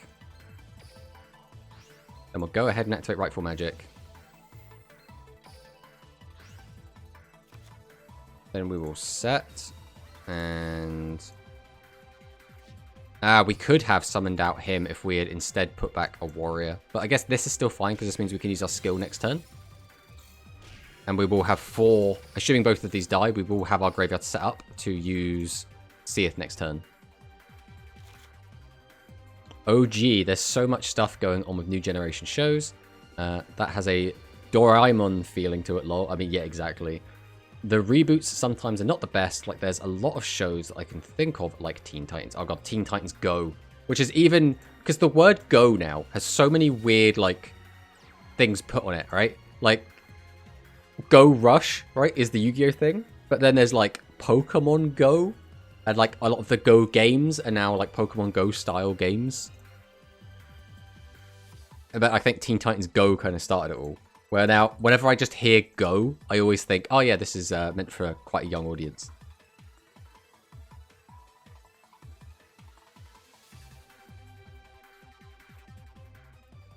Well, we're staring down Magic Juggler. An enigmatic man who never speaks of his past. His baton wielding shakes the crowd wild as if it were magic. Okay, so he's not even a wizard. He just uses batons. I respect it. Okay, here's Seath. He just filled up his graveyard, so we can use Seath effect.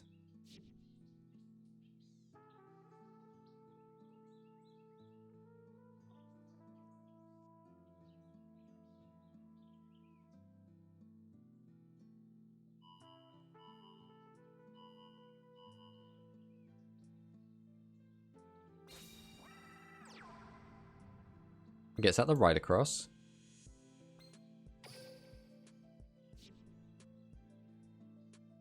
But right now, he just crashes. Oh, okay.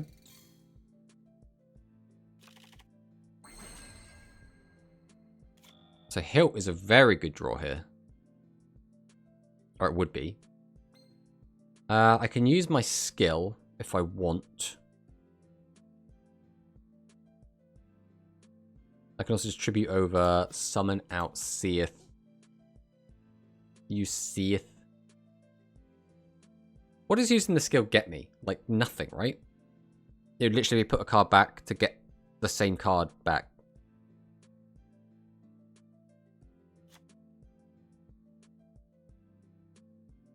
I don't even need to use his effect, right? I could literally just do this.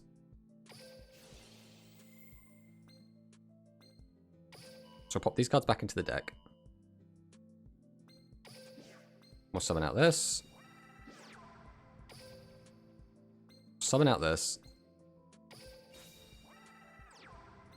We will activate the effect of Hilt to boost Ridercross. Using our skill still doesn't actually do anything. But I can just tribute both of these to summon this if I want, to clear both of his monsters without losing anything. I mean, that's not bad. I get a little bit less damage in, but I do get it to have a better board, and I get to empty my hand a little bit more.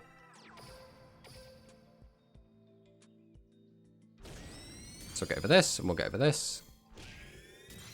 We still don't have the life point lead, but we should have a pretty good board lead. You know what is funny? I used to think what Yuga said about Rush is dumb, but me having a lot more fun with Rush than Speed, Master makes me agree with... Oh, why did he win the 50-50? Okay. We did win that anyway. We'll save that replay as well. That one was like actually an okay one. Like, not great, but we'll take it.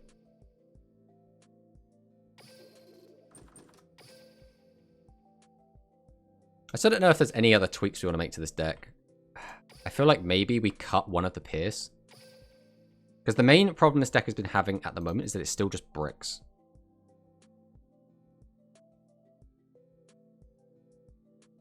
How aggro do we want to make this deck as well? It's not a very aggressive deck.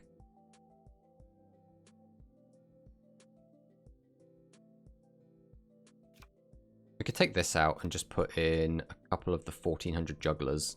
See how that goes. Take one of these out and put in another one.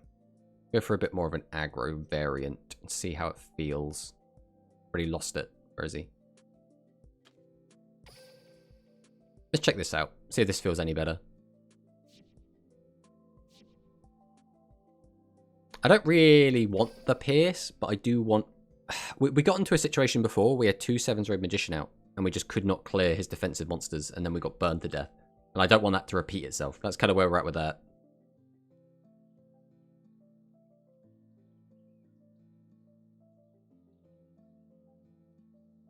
Searching for opponent. GG, well played. Yeah, I mean, we beat the mirror, so it's not like a super impressive victory, but, you know, a victory is a victory, I suppose.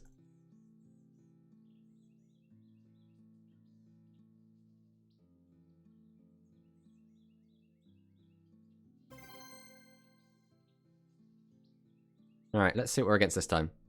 I would like to take it, because we have got a few wins against some of the better decks, but they were all bricks, right? Our opponent just bricked, and that's clearly the only reason we won.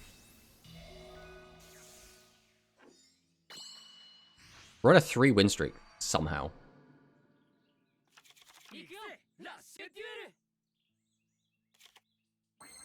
Mystic Dealer?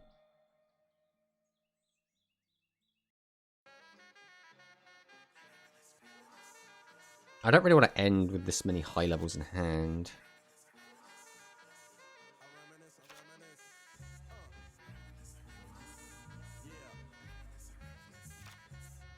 Alright, let's just set.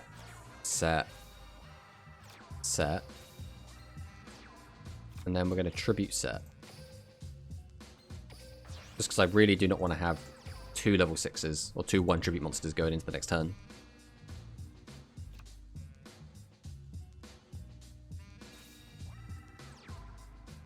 Alright, Triad Drago. So this is almost certainly Resonance then. Trying to get his sneaky wins in before his deck gets killed.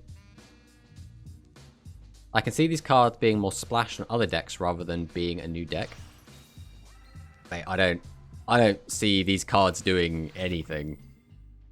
Like, maybe Juggler sees a bit of play, because it's just a 1400 light spellcaster. Maybe we see Righteous Magic see a bit of play. I don't think Ride Across or the Noble Arms cards are going to see any realistic play.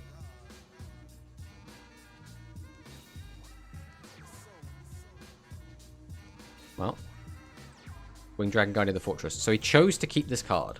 So that's got to be something really good. Which means he's also opted to just let me keep a monster.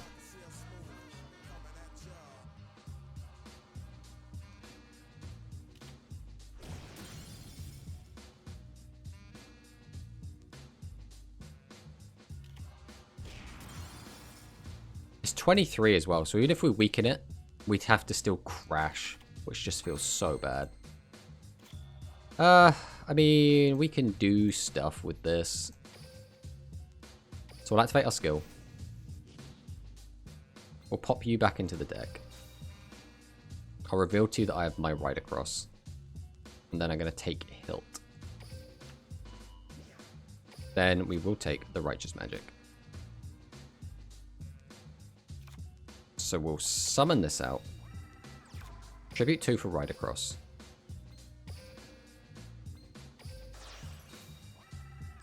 Ride Across effect. We will put you and you back in.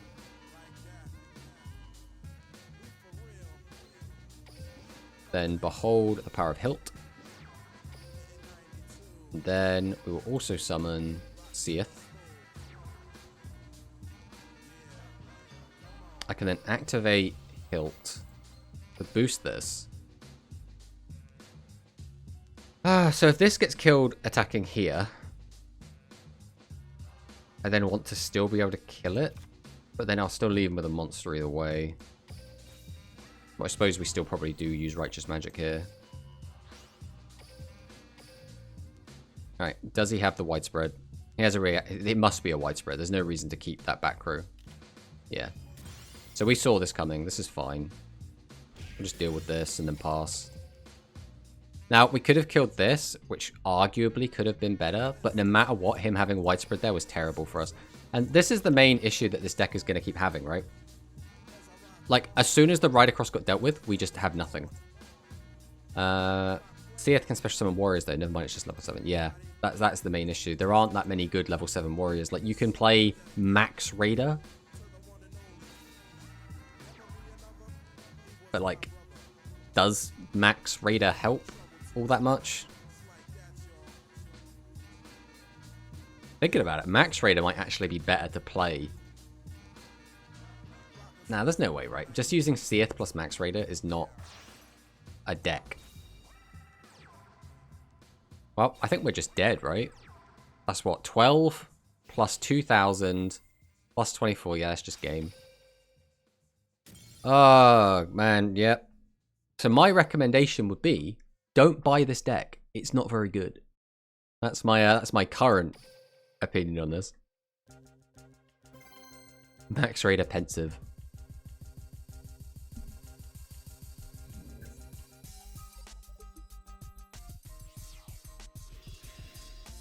It's like, in my mind, I'm like, well, Max Raider is just a better statted Ride Across.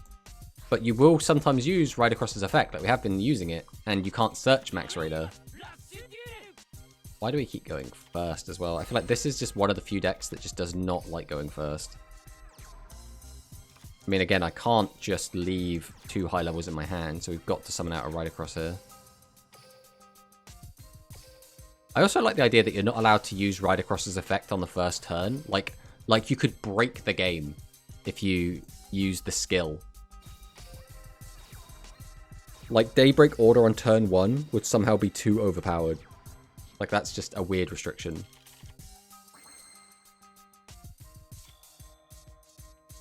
Well, these are cards. And I guess we'll do this. Tribute over for this. Normal summon this.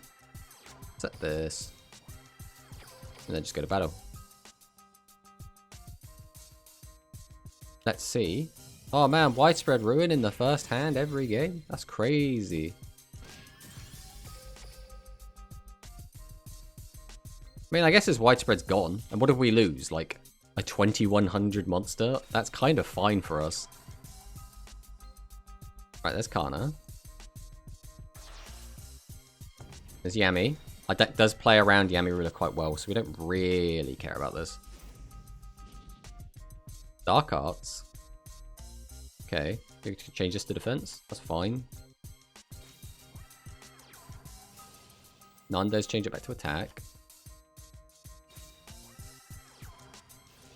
Piercing Sound. I mean, we're always going to widespread this anyway. Oh, that's a weird one. Mate, I do not care if you pierce on that. I'm going to pop your big guy.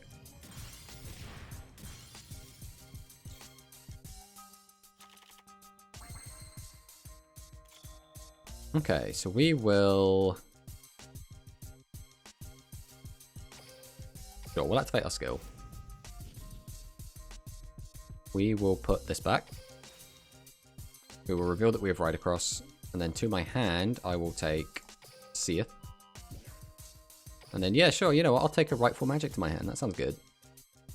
So now, I guess we just go Seath, right? We've got plenty of cards to shuffle back.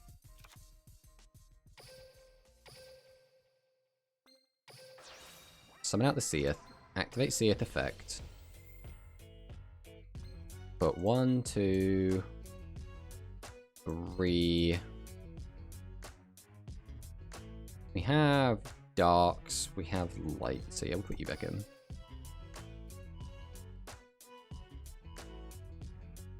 And then, behold, Rider Cross. Then we'll summon out the Darkstalk. We'll set this just to get out of the hand, go to battle, and we'll swing.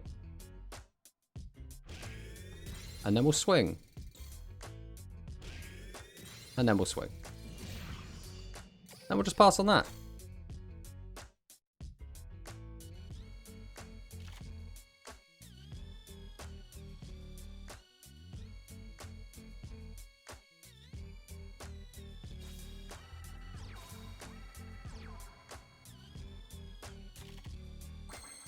So he only has the one back row.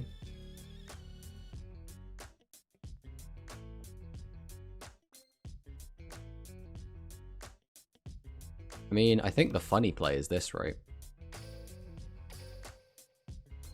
Tribute to summon out Hilt. Activate Hilt. Boost Rider Cross.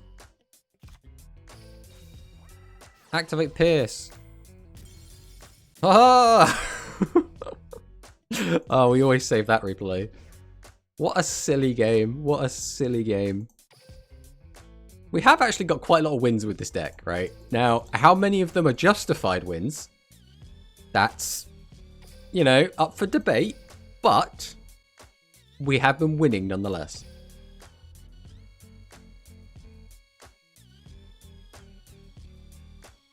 Ironically as well, a lot of our wins are not off the back of Seven's Red Magician, which is very odd.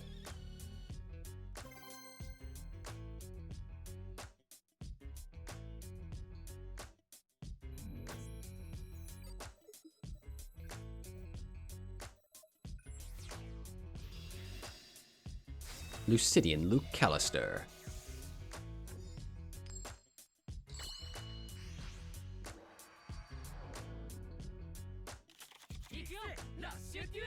Wow, this is not a great opening. We're going to have to find another monster just to be able to play the game. Let's see what happens.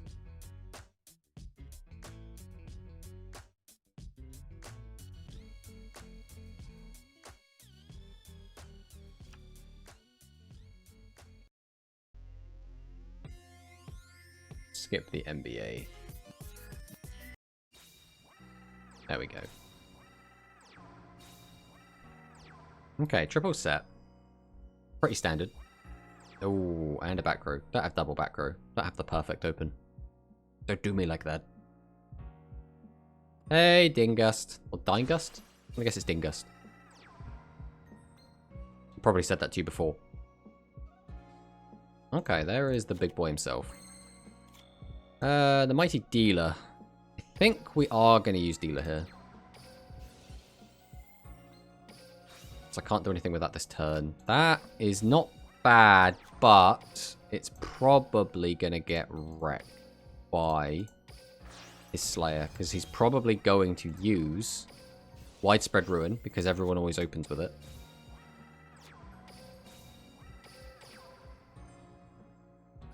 Ooh, okay. Okay. Nice, nice.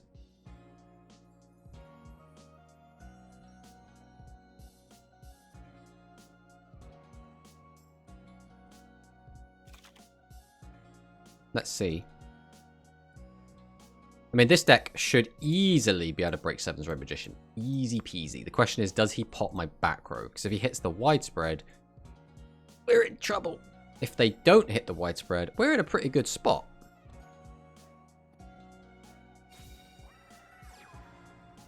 That's a Dragorite.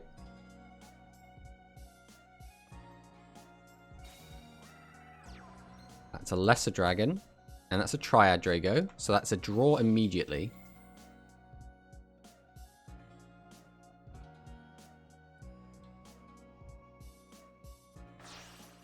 Just don't be Slayer. Okay, so that is fine. You only get one use out of that. Thanks to us only having a singular monster. Just don't Slayer me. And if you do Slayer, hit the wrong back row. I'll say one thing. Once we get better level 7 warriors, I'm guessing we have to buy this.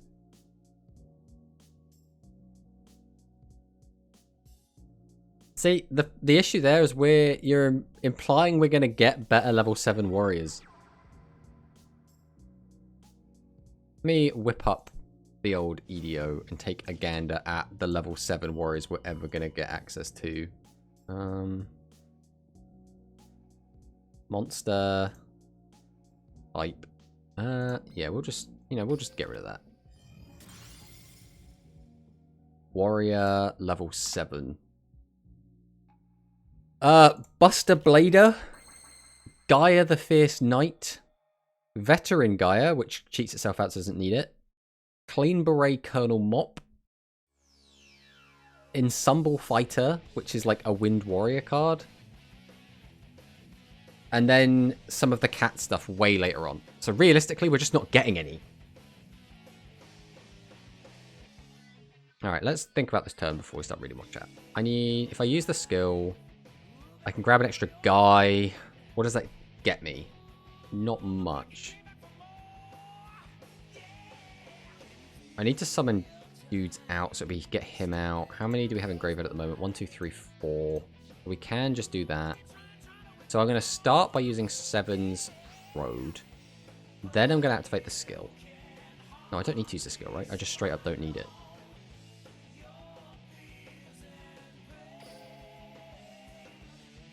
Yeah, right. Fire Golem. Tribute. Activate. 1, 2. Actually, we really don't want to get rid of them. 2, 3, 4. We'll do those ones. Then we'll get out right across. We'll set a back row. We'll go to battle phase. And then we will... I mean, I guess we just slap with this, right? This plays around him having recycle. That's fine. We couldn't play around that anyway. And then this should just clean up. Let me pass. I went to buy the new Rush deck and my local store was out of stock. I assume you bought them all. Exactly, Josh. That is exactly what we did. We went and we bought all of them from your local Rush store. I'm only interested in the level 4 light caster that will get power crept. I mean, yeah, it definitely will get power crept by, was it light sorcerer? Light ray sorcerer? But yeah, basically, Seath is not really ever going to be a good card. So, I think the only reason to get this would be if you want Ridicloss for the fusion, which comes out later.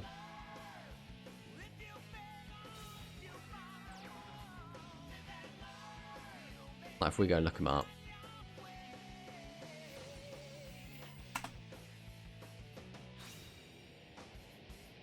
Let's just open this again.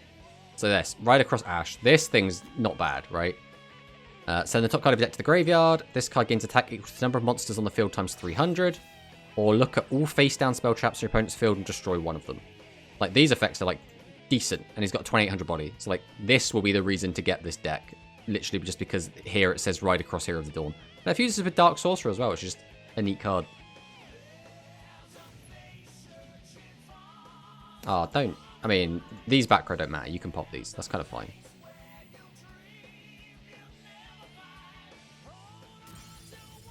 Ah, my rightful magic. Ah, you fool. You've left my Seath.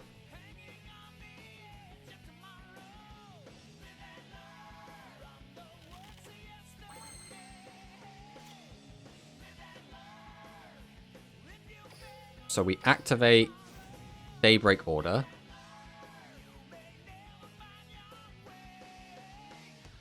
We'll pop you back. Reveal you. And grab out you. Then, I'm going to activate your effect. And we're just going to put all of these back in.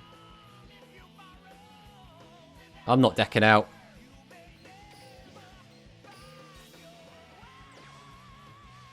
Then I'm going to summon this.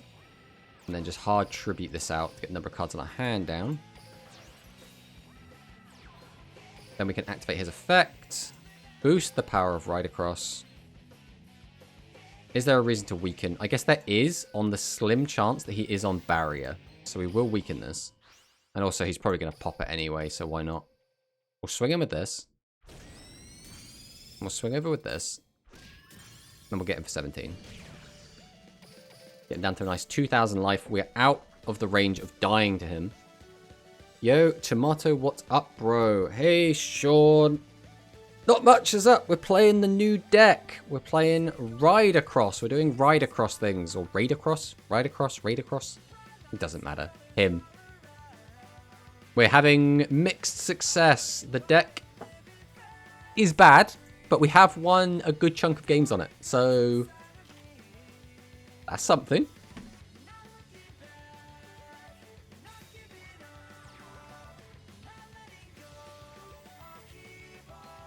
Okay, Slugger. Where are we going with this?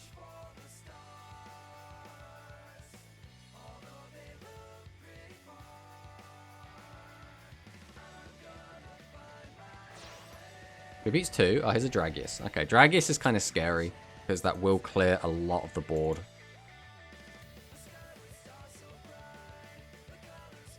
What's on our graveyard at the moment? Just a water monster. We're going to get a bunch of light. That might be relevant if we do draw one of our 3 SRMs. Ooh, that. Very good draws from this guy. Thanks for the follow, Shy JP. Or Shaishp.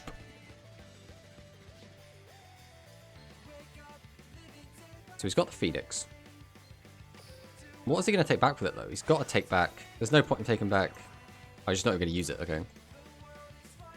I think I would have rather discarded the Slayer to take back Bunker. It depends what his back row is, I guess.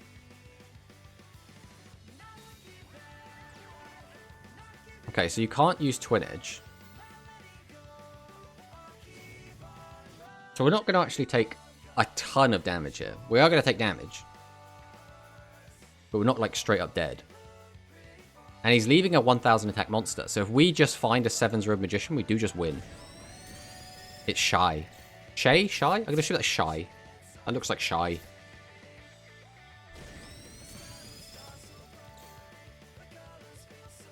Ow.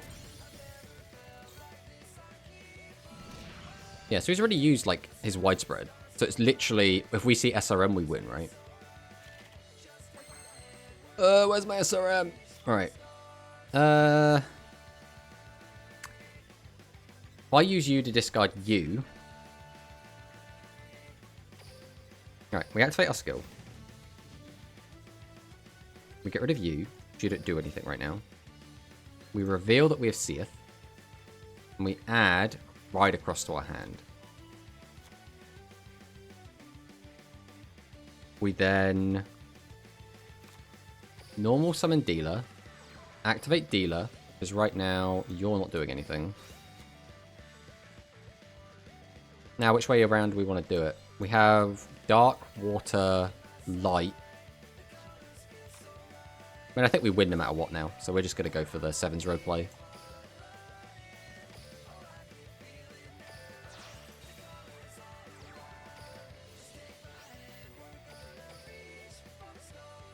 And there is no way you survive this.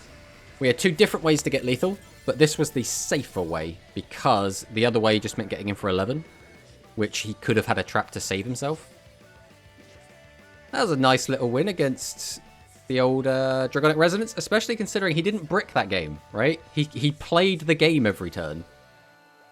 Unlike the last win we got against Dragonic Resonance, where he just gave up on like turn 3 and didn't do anything.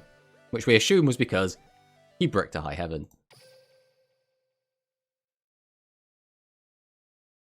I think the deck does now feel a lot better now that we've cut down the spell traps. But I think it's similar to 7's Road, or 7's XL Road, where you don't really need that many spell traps to make the deck work. And it's very similar here, where we're playing a lot of high-level monsters, so you just want as many normal summons as you can find.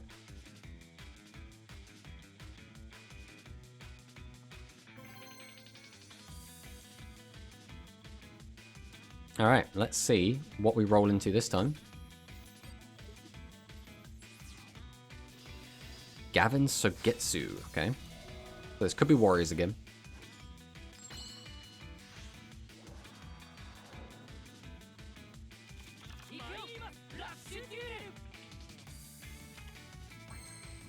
I mean, it's just triple set pass, right? There's not really much to think about with this open. As long as we don't brick on all of our next draws. I think ending with hilt is fine as long as we draw playable.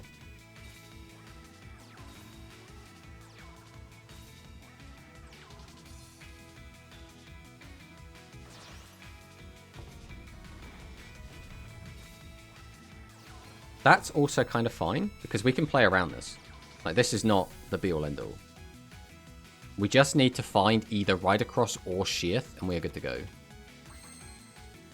Okay, there's Sheath. So we can activate this. Actually, we can't, because... yeah, we can't do exactly what we want to do, because our board is full. But... we can, if we want to, summon out a guy and attack his defense monster, which I do not think is worth it. So, and setting a card doesn't actually do anything for us here, so I think we are just going to pass on this. I think this is actually fine, right? Outside of us, like, getting randomly blown out by, like, double Kimerula or, like, piercing plus Kimerula, we are kind of big chilling right now. We're going to have 7 cards in hand going into the next turn. Oh, I'm a bit worried now that we're about to get piercing Kimerula'd. Of course. Of course. You even milled a Kimerula, which made it less likely he'd have this. So we're going to be almost dead here. And he finds the only 0 defense just to maximize damage. Holy crap. Okay, we were feeling good. Now we're not.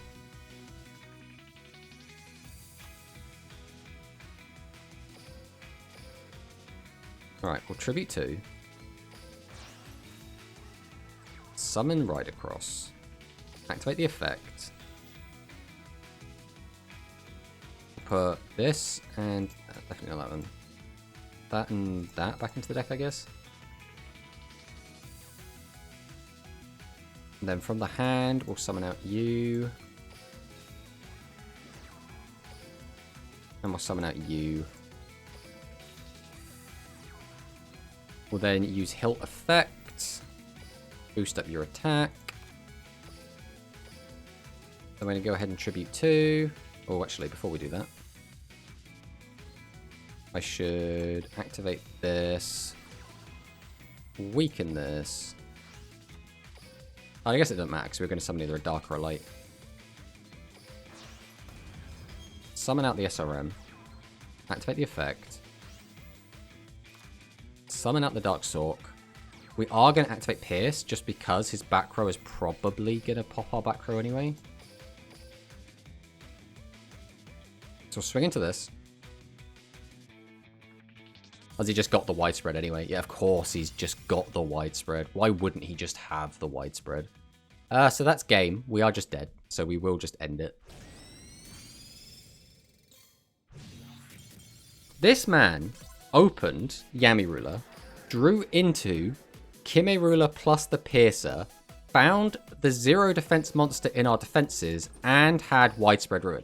He literally had the god open. There was nothing we could have done there. Jesus. Yeah, there was literally nothing. We were not meant to win that game. That guy got so unbelievably lucky. That was like the best possible open he could have got. That's so nutty. If he didn't have exactly the double piercer to get us down to 1,000 life, or the piercing plus the direct attack, we were in a really good position. If he had killed one of our monsters so that we could have tributed out Sheath and then used the effect to cheat out Ridercross, again, we were in a really good position. But because he opened literally exactly perfect, there was nothing we could do. It's just such a shame.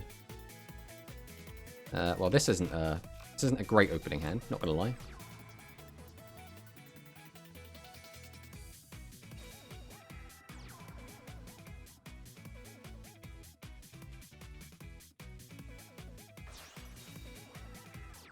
Tribute set. So we're probably in a mirror. Roist. Yeah, we'll activate the skill. Pop this back. We'll reveal that we have Hilt. And I'm going to grab out Seeth. Sure, yeah, we'll add Rightful Magic. I'm then going to summon out Masaki. I'm going to tribute it off to summon out Hilt. And we're then going to tribute that off to summon out the Sheath, because we have to just get our hand as empty as possible. Then we're going to attack what we assume is either a Sheath or a Hilt. Don't tell me you opened Widespread. It probably did open Widespread. Right, we'll just pass on that.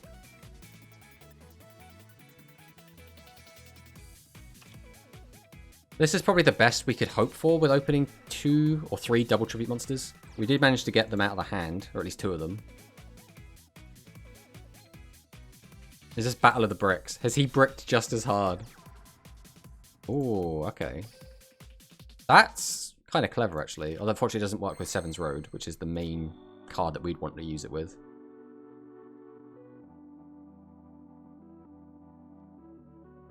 I mean, we just summon 3 guys either way. I think we go for the Ride Across. But how do we want this to set up? I could use Ride Across effect, but I don't really need to. So I think we're just going to do this. We're just going to like hard summon this out. We don't need to get clever with it by using the skills and effects. We kind of want our graveyard to be a little bit full up at the moment. So this kind of suits us.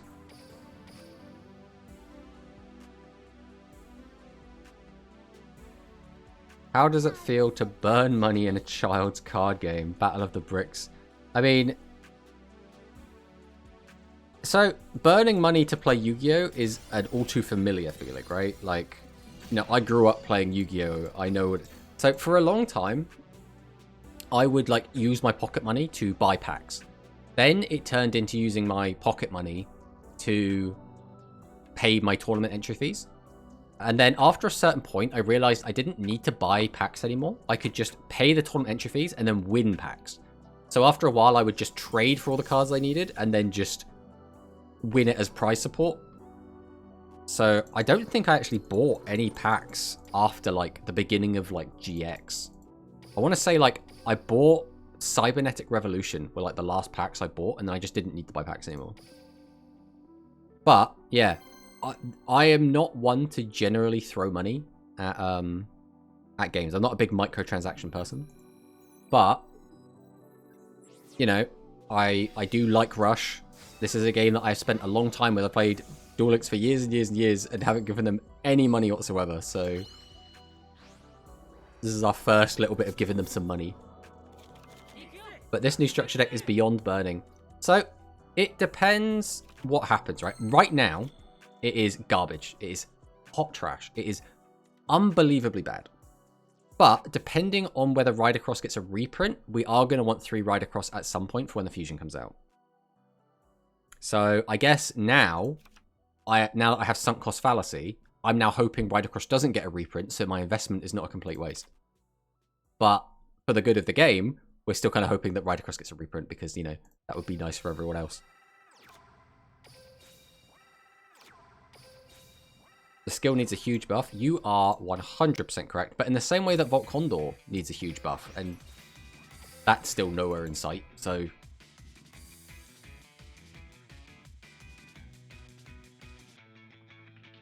Using money in a game you like and spend a lot of time is pretty valid to us. I mean, I don't want to like criticize anyone that does do it. I'm just saying I personally am not a big microtransaction person, right? I play a lot of games.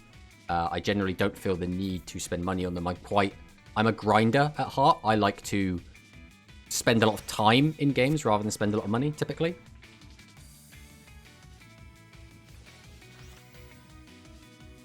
But yeah, that's how I justify spending money on something that isn't necessarily very good, is because I feel like this game has given me a lot and I haven't given a lot back. So yeah, I'll give you a couple of quid every now and then. I think that's fine.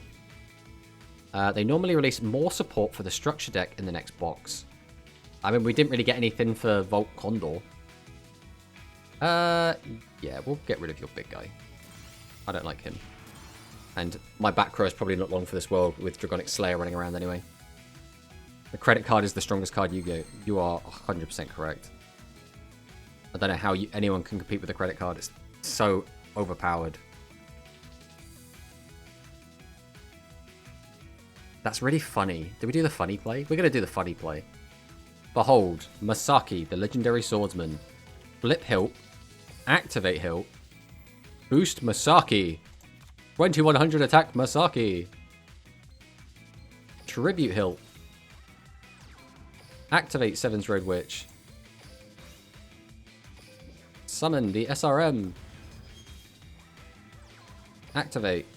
And now we're going to run head first into Widespread Ruin. Oh, no Widespread. Do we just get to hit you for a crap ton of Did we just beat Resonance again? Whoa. Ridacross had some play in TCG. Ridacross did not really have any play in TCG. It got a little bit of playability when its fusion came out. So we were talking a little bit about this earlier, but we'll bring it up again. This guy made Ridacross. It made people put Ridacross in their decks for a bit. Even when this card came out, this card was not a meta threat. Because this card came out, I want to say a little bit late. And there were already a lot more powerful spellcaster boss monsters. But this guy is decent, right? He's made using Dark Sorcerer, which is our 1500 vanilla. Ridacross, again, we don't really want to use Ridacross for his effect, but he's half of a fusion, so that's why we'd use him. Milling's decent, gains a load of attack, which is good. Or look at all face down spell traps and destroy one. Really, really good. There aren't really going to be any good level 5 targets for it, unfortunately. Like in the same way that we had someone earlier was saying about using Seath and then using other level 7 warriors. And again, we don't really get a lot of good level 7 warriors, which is kind of the problem. If we look at... Let me just have a look at spellcasters. Spellcasters that are level 5. I'll just double check to see if there's anything in here worth using. Some more of the Axel Wonder stuff is in here. Celebro's Warlock, which is brand new. There's basically nothing. Yeah, there's basically just no good level 5 spellcasters, in Rush period. Which is disappointing. Because it just means there's just not going to be any play for those cards. But, when we do get fusions released, if Ridacross Ash is one of the very first ones released, then it will be one of the better ones, right? Because not all fusions are created equally. Some of them are a bit crap. Some of them are very, very good. Some of them are kind of middling. Ridacross is leaning towards good, right? Being able to pop back row is good. Being able to look at all your opponent's back row is good. Being able to just gain attack when your opponent doesn't have back row is also really good. So, but if it comes out after, Master of Sevens, then that's going to be a bit awkward. Because Master of Sevens is a really, really good boss monster that just gains a crap ton of attack.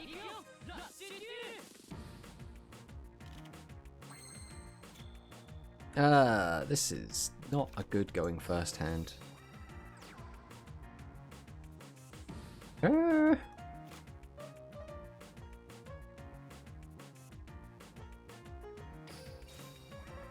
really don't want all of this in my open, so I'm going to Tribute Settlers. And we're going to pass. We have the Widespread in the open again, which might be enough, but if this is again just a mirror match, he's not going to have anything worth popping.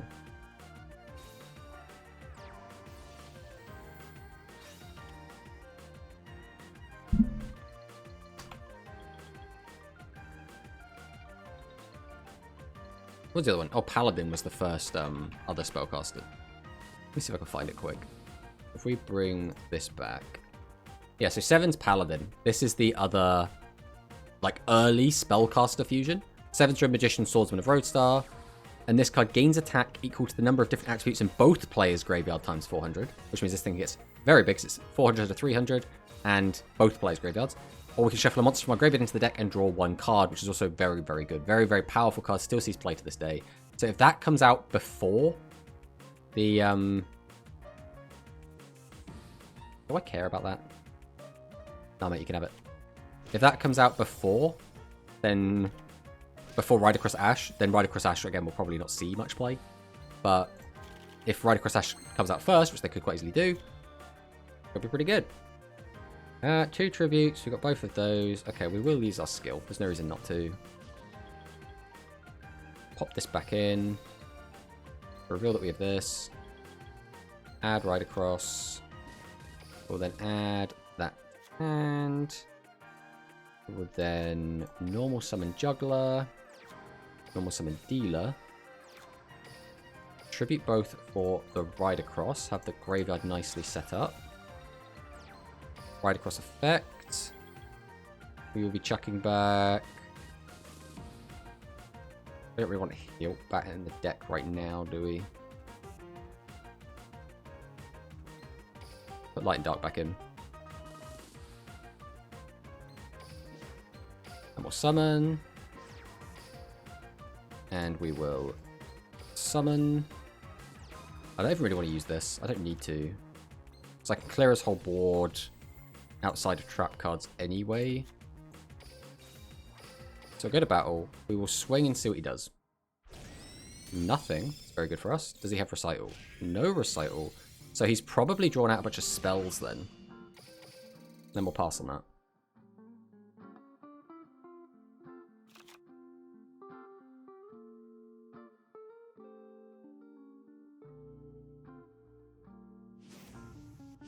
Daybreak Order.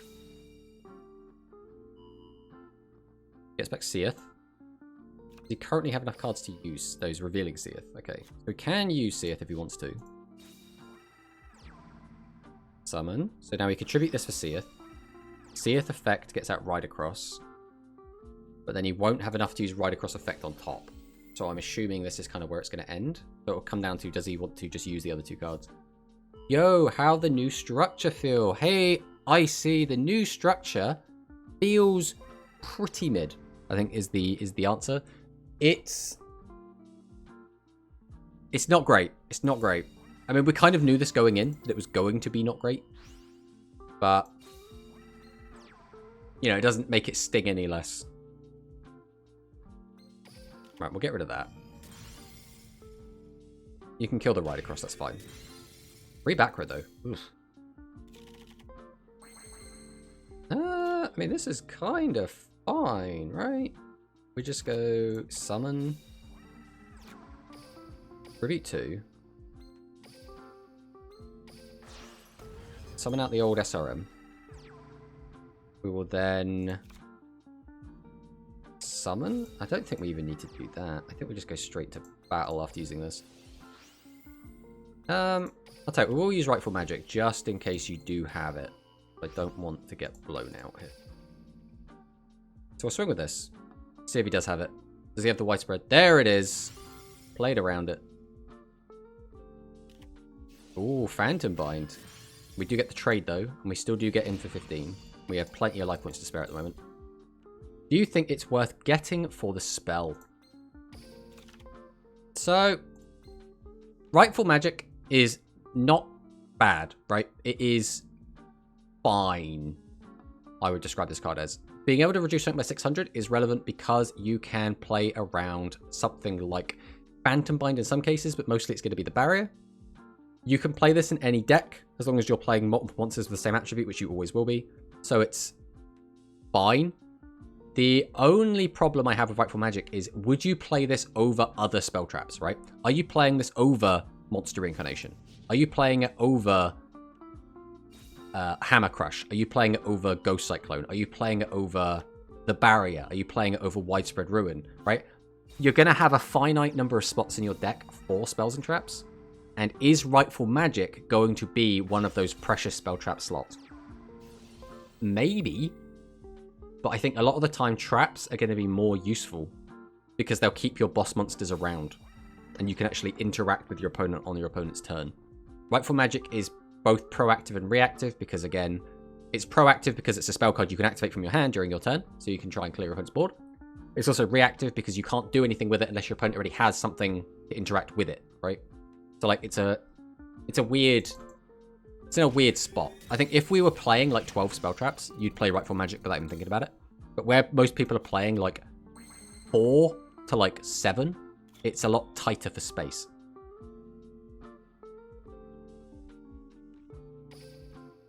We'll activate our skill. We've already searched that out, so we can't do it again. There's no point in having this. So reveal this to our opponent. Grab out the Ride Across. We'll summon. Tribute summon. The Seath. Seath effect.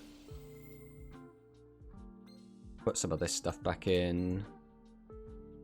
We still have so many normal summons in the deck. We'll just put all this back in.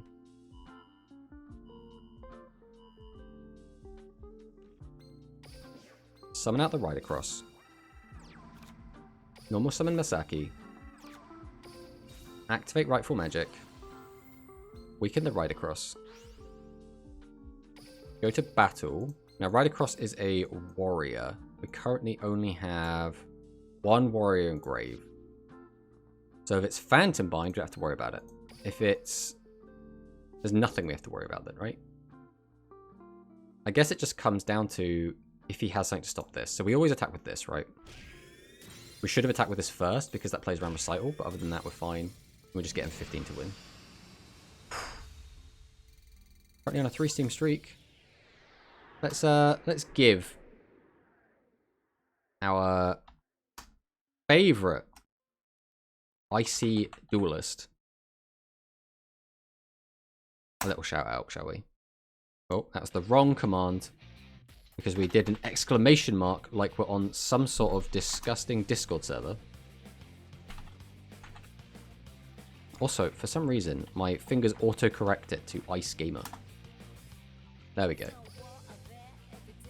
Everyone should drop Icy a follow. In fact, everyone here, let's be honest, is probably already following Icy because he's one of the best Duel Links streamers around, right?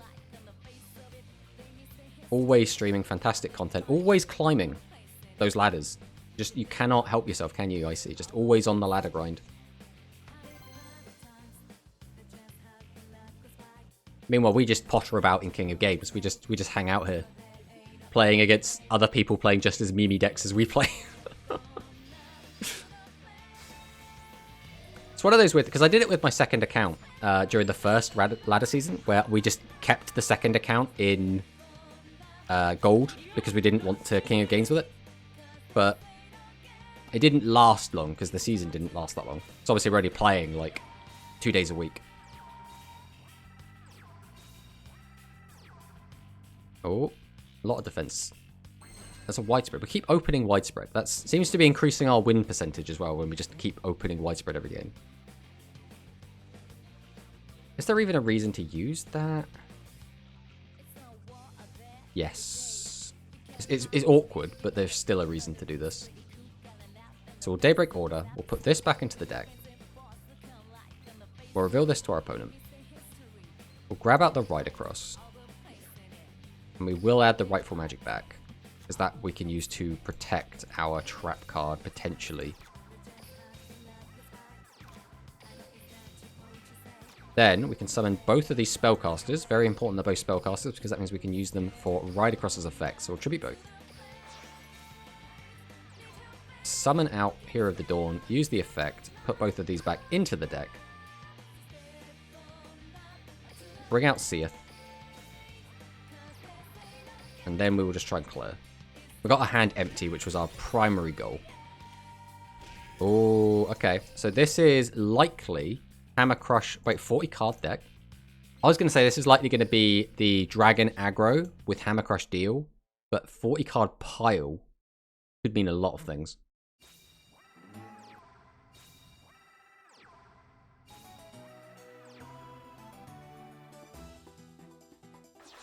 Tributes 2. Someone's up Prima. Okay, Prima's kind of fine. I mean, we always pop the Prima here, right? It's a little wonky. I mean, yeah, we take that. We take those. We always take those. Just wants to give us a freebie. We take the freebie, right? We don't look a gift horse in the mouth. I know, we're getting a bit of a streak. People are going to start thinking this deck's good.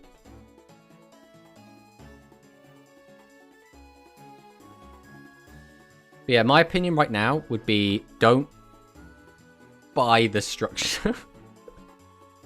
You know, I have bought the deck, so you don't have to. That's my opinion.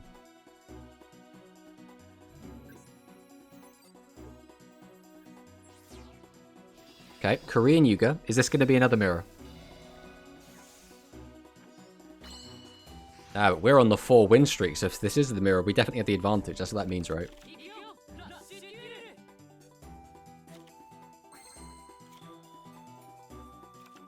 Another really awkward hand. I mean, we have to just get as many cards into our graveyard as possible, so we will be tribute setting. And then we'll pass. I don't really like leaving SRM in hand, but I'd rather have 2 monsters on board. No Hammer Crush deal, though. He's just hard playing Hammer Crush. Means he only has 3 cards to work with. So this is the Noodle deck. 1 back row. Now, is that going to be his Widespread Ruin is the question.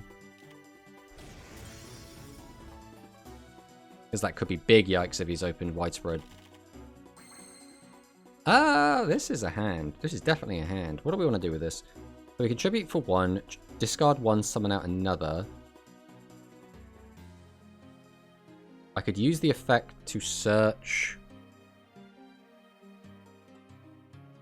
There's no good way to do this, is there? It would just literally be don't use the skill. I don't need to use the skill. We are kind of fine. I think we just hard go. If his back row, though, is... If his back row is Widespread, we can't beat this. We'd have to summon out 2 guys that can reach 21. We cannot do that. There's physically no way to do that. Or is there? Use the skill. Grab that. Tribute. Get him out. Use the effect. Shuffle back. No, we can't even do that. We'd have to get rid of one of those. Summon. Discard. Get the other guy out. That's already a 1, 2, 3, 4 commitment. We only have 2 cards left. We got rid of 1.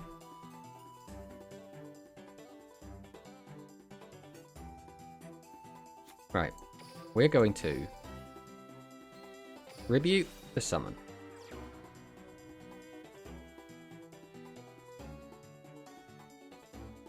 Let's wait and see if our opponent responds.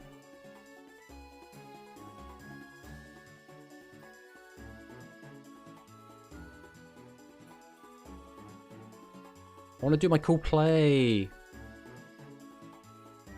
So what I wanted to do was, we were going to discard SRM to summon SRM. Then we were going to use our skill, reveal Ride Across, put this back, grab out the Seath. We then tribute over the Seven's Road Witch for the Seath. Use Seath effect, shuffle 4 cards back in, summon out the Ride Across. We also get to search out the Rightful Magic, which we can use on our opponent to weaken it by 600. That would have been the whole play. And it would have been really, really cool. Well, this game is broken 5-game win streak. You could just see the thumbnail of the video now, can't you? 5 win streak. Crazy. Strongest deck? Question mark.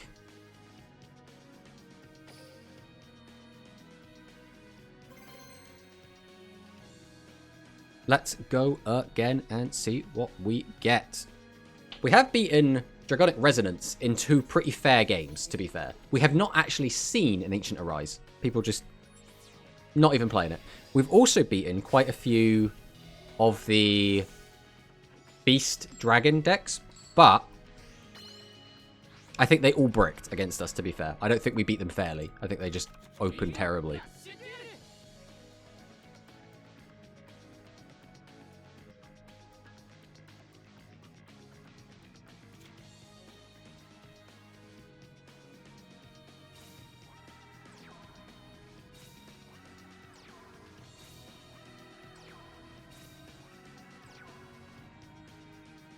Let's see what we get. Spell Archer. Not the strongest hand, to be honest. I think we are just going to set a bunch of cards and pass the turn, to be honest. As much as him having 2 monsters meant we could have got pretty proactive there if we had our combo, but we just don't. Nothing we can do about that.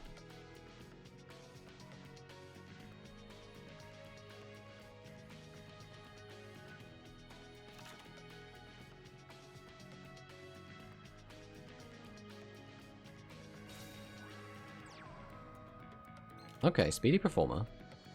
Canaan. So this could be Beast Engine plus Aqua Engine.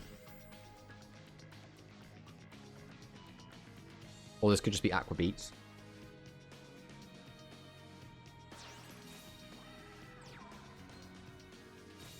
Or this is just a pile of stuff. I mean, there still could be both engines, but just randomly Dark Magician Girl in here.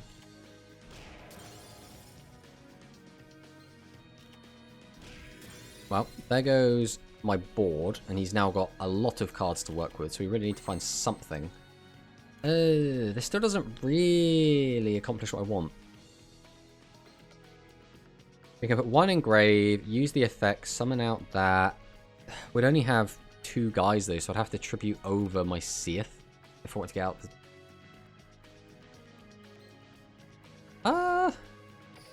Alright, we'll use Daybreak. Then I actually think we're going to put back the SRM. We'll reveal the Seath.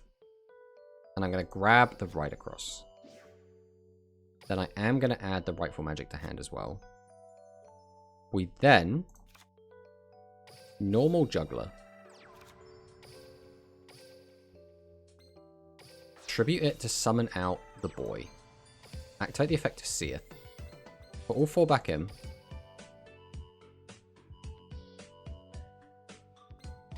Summon out the Ride Across. We'll then activate our Righteous Magic, or Rightful Magic. We're going to weaken this. Because now, it should fall over to just about anything. We're then going to go to battle, and we're going to see what he's got. He's going to need multiple battle traps to save this thing. He's not going to use any. Then we'll try attacking with this. Again, if you want to use a barrier or something, that's fine. I do not mind.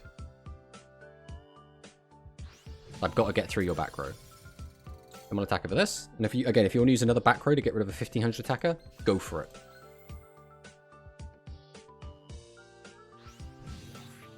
So, like, it sucks losing some of the board, but we had to get rid of that back row at some point, so it's still kind of fine. Hey, Steve.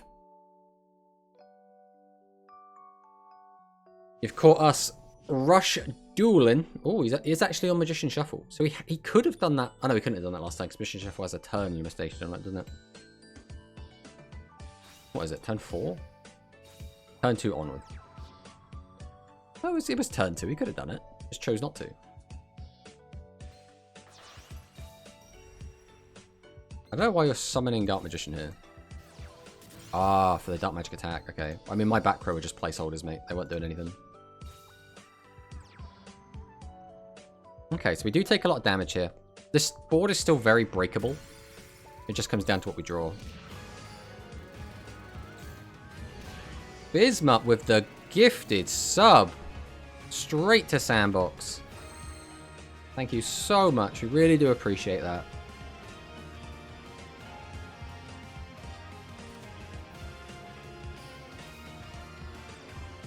I think we have to just play this cool, right? Then again, it doesn't actually accomplish Bismuth91 gifted 1 subscriptions. And there is the goal reached. Fortunately, we are just really not seeing what we want to be seeing here. We're going to have to discover one of these for a cup.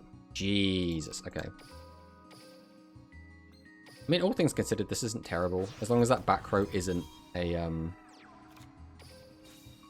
widespread ruin, we're in a pretty good spot here.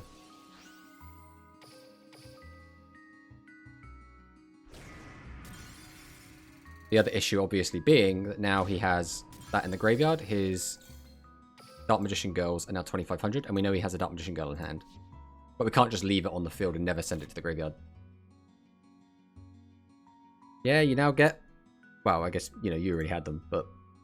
Who doesn't have the emotes? I actually forget which ones of these are the free-to-play ones and which ones aren't. Free-to-play? That's the wrong word. Which ones are just available in the chat and which ones are sub-emotes. This will always still be my favourite one.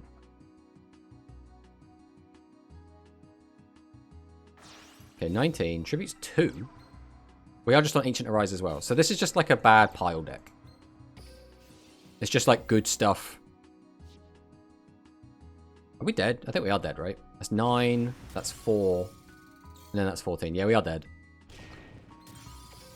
It's a shame as well, because we drew 2 extra cards hoping we would find a piece of our Ride Across combo so we could actually summon out lots of monsters, and we just didn't find it.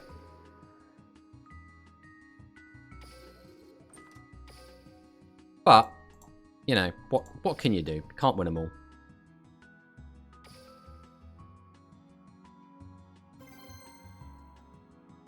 It's really hard as well to fight through so much back row, because even when he managed to clear a lot of our stuff using his back row, it still didn't actually accomplish that much. It was more that we couldn't find our combo for the crackback. Alright, let's see if we are against a Psychic Duelist. See if we're about to get hangried on.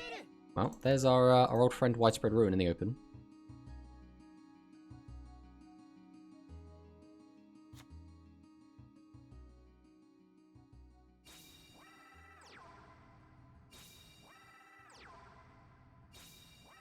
What, do we end the goal? Is that gonna... Oh, it disappeared. Look at that. Okay, what do we want to do here? Do we... I'm tempted to just leave SRM in hand. I think we just summon out 3 guys.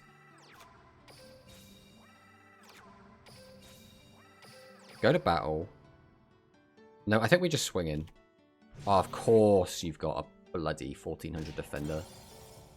Don't have 2 of them. Okay, at least we got to clear the whole board. We didn't get any damage in, but we did clear the whole board.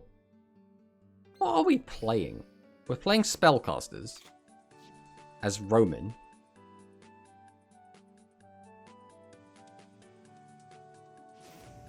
Oh, it's another Dark Magician. Okay. Has Dark Magician suddenly got an uptick in play because back row is now a thing? So people are like, I don't like losing 2 trap cards, so I'm going to play Dark Magician and Dark Magic Attack. I mean, I respect it.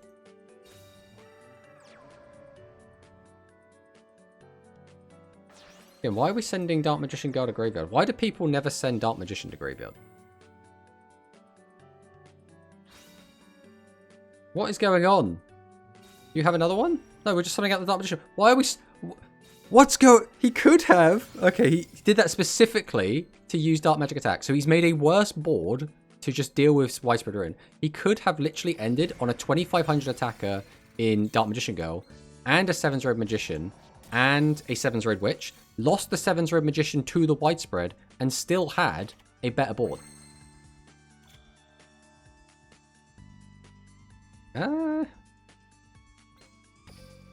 We only have 3 engrave.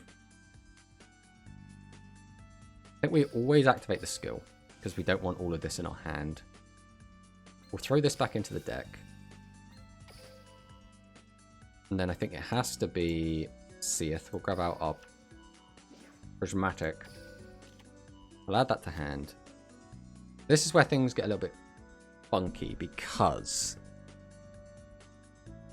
we can't do absolutely everything we want. We have to get 2 Spellcasters in Grave.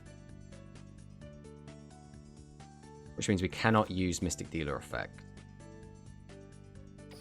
So we'll summon. Tribute 2. Summon out the SRM. We'll summon out Fire Golem. We'll tribute Fire Golem. We get out Seath. We're then going to activate SRM. And then we activate Seath. We'll put back 1, 2, 3, 4. We then cheat out the Ride Across. We will then activate Rightful Magic, just in case everything doesn't go to plan. We go to battle, we swing. Now, does he have it? He doesn't have it. We're swinging with this. Then we're swinging with this. Would you say the structure is worse than Volt Condor?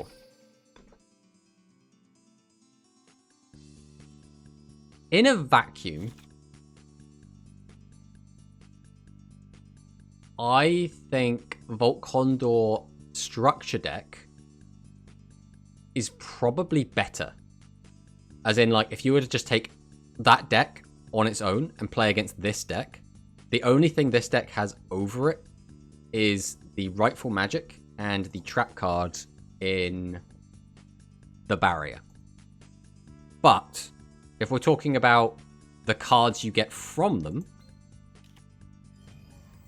Rightful Magic is better than pretty much anything in the Lightning Bolt Condor structure deck. Again, the whole Ride Across, Seath, and Hilt combo with the skill it's still kind of fun. It still wins games. Like, we've been winning games today quite a lot. Is it consistent? Is it going to always be able to out the strongest decks all the time? No, not really. But then again, neither can Volt Condor, right? Volt Condor has the upside where if it's kind of left alone and it's allowed to set up, it does become extremely powerful and very hard to beat. This deck is more... I'm kind of able to consistently just shotgun the board and hope that's enough. Well, goodbye, SRM. See what we draw here. Depends what his back row is as to what I do here. I think we always use the skill. You unfortunately do nothing for me right now. So we reveal the Seath. And I guess... probably just grab you, right? Gaining the attack is nice, but I don't need it.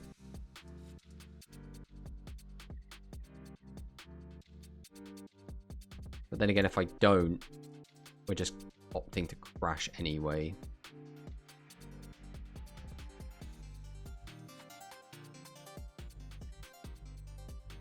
Okay, we'll take Hilt. We'll activate the effect of Ride Across. We'll put you and you back.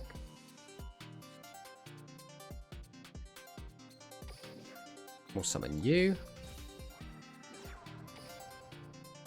And we'll summon you. Activate your effect. We'll boost you. Go to battle. We will attempt to swing. Then we'll swing. Oh, Phantom Mind. Okay, that's fine. We'll pass on that. So, he's hard drawing. He's playing a 40-card deck, so he still has a lot more guys. And he only really kills us here with another SRM and probably like a double. He's only got one. He's got no SRMs left in the deck even.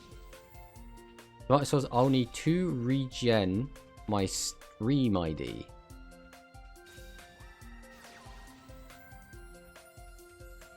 I don't know what that means, Shy. I need to regen my stream ID.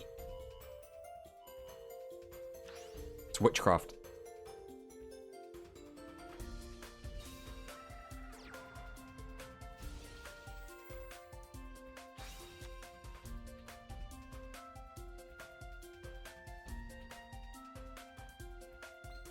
Okay, what is he digging for?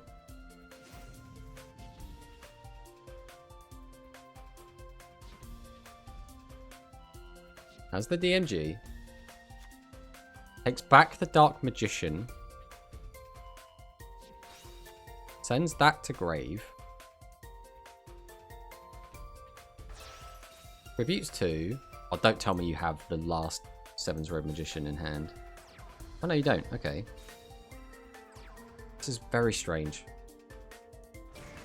Okay, we take a little bit of damage. That's more than okay. The main issue we have is that our hand is a bit clogged at the moment. The best streaming of Rush Duel. Thank you, Tio. He still hasn't used a widespread, which is horrifying. So all set. What have we got engraved? We've got water, fire, light. That's it.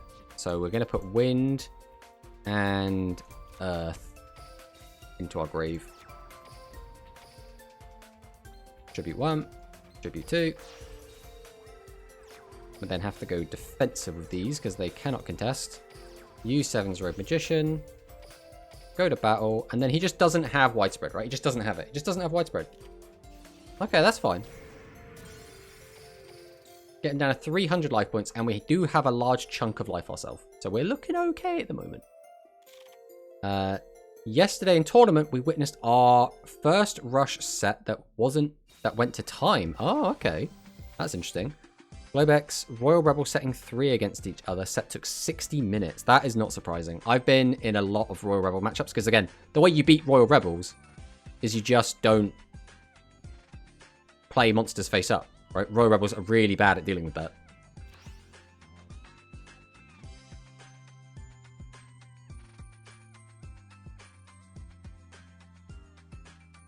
Setting 3 pass is the strongest Rush Duel mechanic today.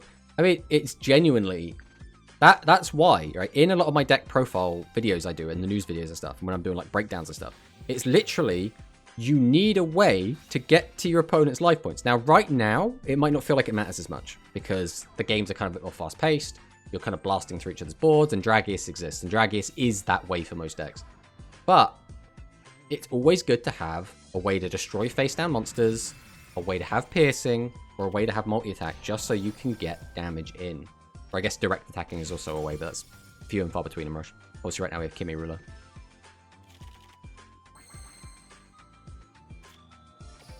Right, let's activate our skill.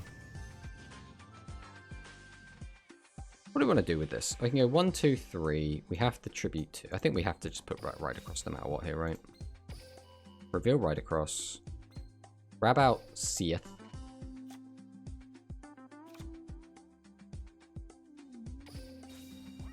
Summon. I guess we use Dealer, right? There's no reason not to. Yeah, it didn't change anything. Tribute to summon. Activate the effect. Question is, do we want warriors or spellcasters back in the deck? Probably spellcasters, because we're going to have... well, it's probably going to be warriors, actually, because we're going to have multiple warrior attacks coming in.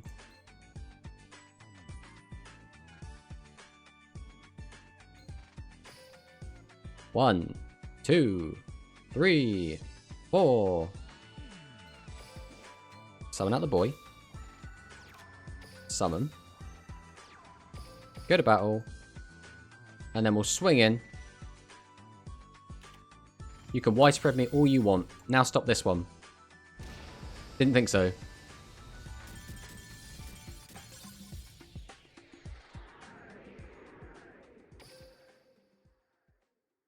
Nice. Nice. It was a bit of a weird Dark Magician deck, but I liked that game, so I'm going to save the replay.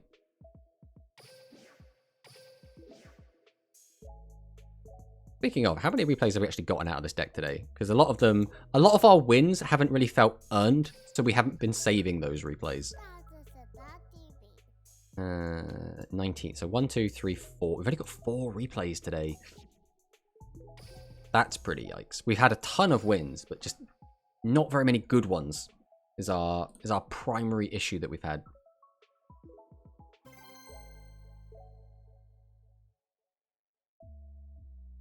Like winning because your opponent bricked. Is that really a win? Oh, it's Gonchi. Oh dear. This isn't going to go well. We're about to get Gonchi'd.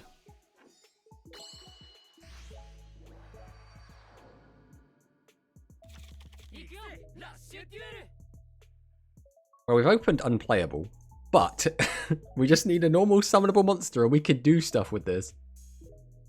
I say that, we can't really do stuff with this. One normal summonable doesn't do it because we need our graveyard set up. So this is pretty yikes no matter how you slice it.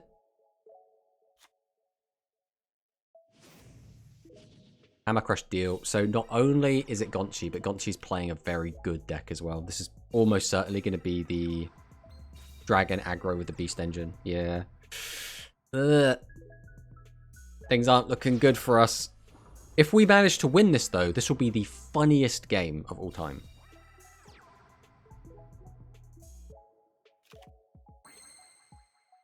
Right, Masaki doesn't change anything here.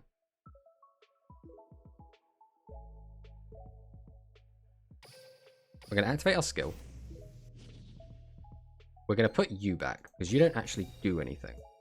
And we do want to have as many spell cards in our hand as possible to try and play around as Hammer Crush. So we will take... I guess we're just going to take Hilt here. And we will add the Rightful Magic, because the whole point of this is just to smokescreen him. So we'll set. Set. Set. Set. Then we're going to tribute set. We're going to pass. Okay, let's see what he's got.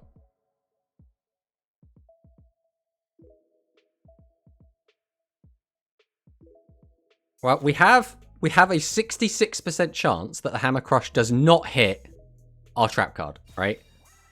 So naturally, it is going to hit exactly our trap card. Or he's going to have 2 Hammer Crush, and then the odds go in his favor instead. One of those things is about to happen. That is also terrifying. Man, just... Wait, is he not? Are we not Hammer Crushing? We're just like, yeah, screw it. I respect it. He just forces it out. I mean, we have to stop it. But we will be taking 25 to the dome still.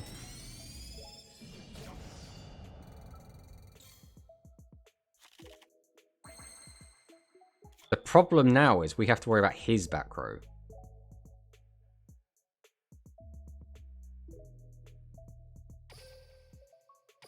I think we always still use Daybreak Order. We reveal this. We grab Ride Across.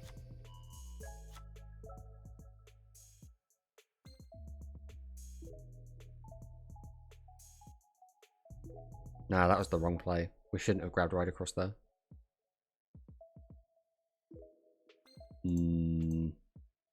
How do we rectify? There isn't really a good way to rectify this, so we just have to do what we can now. Which unfortunately is going to be discard Seath. Still doesn't do enough for us. We can now have a defensive monster, which is kind of fine. I mean, it's not fine. Not fine at all, really, is it? Basically, we're about to run into a widespread, and then the game is over. And there's not a lot we can do about it.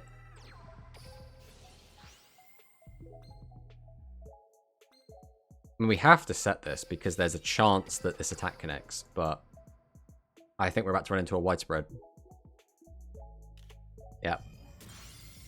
And that is the game. Rip.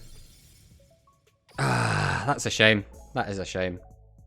Yeah, the play would have been, we needed to dig to find a way to have more monsters on the board that could contest. And the way to do that would have been to not search for the Ride Across. We needed to search a spellcaster that we could discard to... Then I don't think it would have mattered anyway, because if we did that, we couldn't have summoned out Seath and gotten out the Ride Across anyway. We were basically just a normal summon under what we needed. We needed one more normal summon, which we just did not have. We had 2 normal summons. We could have tributed one to get out.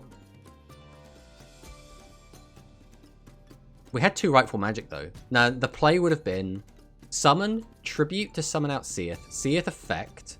No, because we didn't have the cards in the graveyard, did we? I think that was our issue. We didn't have enough warriors and spellcasters in the graveyard to use Seath effect. So we needed to tribute summon 2 to get out the Seven's Road Magician. Then I guess the play would have been tribute over Seven's Road for Seath. Use Seath effect to then put all of those cards back into our deck to summon out the Ride Across. Activate both copies of Rightful Magic just to weaken it down so that we can contest it. And then attack it with both. But if he had any other back row, we knew that one of them was Hammer Crush, but if he had a barrier, we only reduce it by 12. putting it down to 13, which means our 1700 Seath still crashes with barrier because 17 is just such a low number. Not even that one, is it? It's this one. So that would have been the play, but if his back row was anything, we still lost that. But again, that was Gonchi playing one, in fact, I think almost indisputably playing the best deck in the format right now, right? Like, it's won 2 big tournaments. It was the first place deck in the GR Festival. It's just an extremely powerful deck. So us beating a good duelist playing a good deck is an uphill battle for this deck, I'll tell you that much.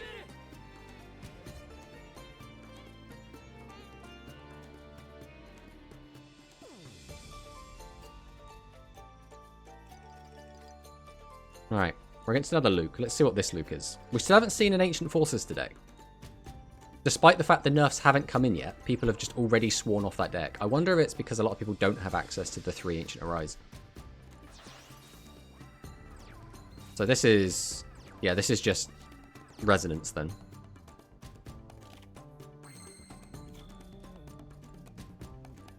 This is a weird hand. I can get out 2 big guys. It's either that or just a single guy, right? So I think we have to do this.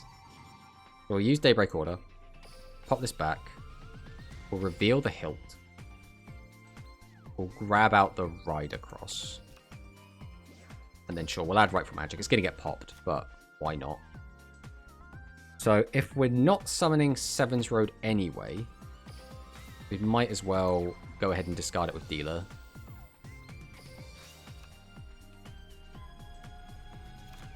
Then we'll summon out the Sork. Tribute 2. Summon out the Rider Cross. Activate the effect. Pop these 2 back in the deck. Grab out the hilt. Summon out the Misaki. Activate hilt. Boost up the Misaki. Set this. Go to battle, swing into this. Now, how greedy do we want to get? We know this deck plays high defense monsters. But I want to get greedy. I really want to get greedy. Yeah, 21 to the dome. The greed pays off, never punished.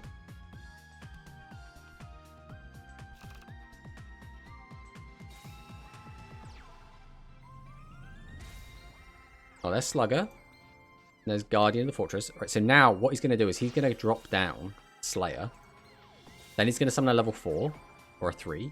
He's going to boost them both up. Then he's going to use Slayer to pop the back row that he knows is Rightful Magic. And Rightful Magic as well, he should know doesn't do a ton to him.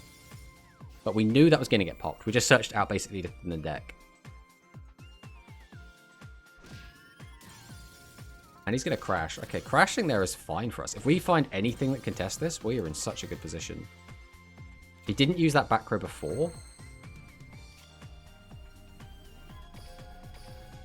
So we'll use Daybreak Order. We have to put something back. What do we currently have in the grave? Water, Earth. We don't need our light monsters, is what I'm learning here.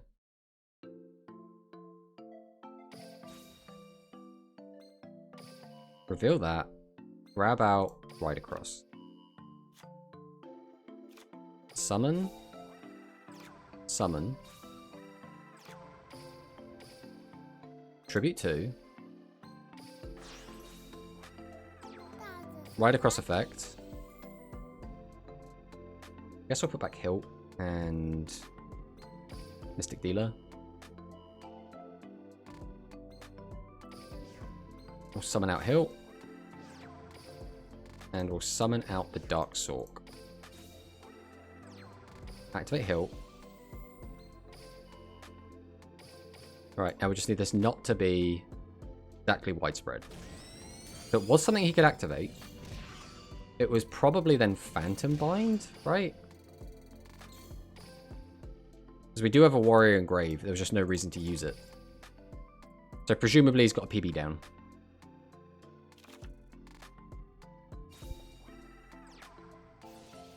Right, goes for the pitcher. Gets the effect. Brings back the slugger. We've used 2 for bunker, presumably? Yep. Uses bunker effect. He's now desperately digging for a widespread.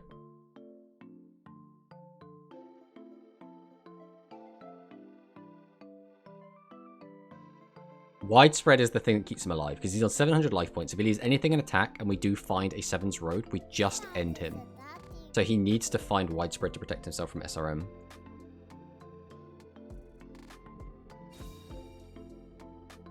Let's see what he comes up with.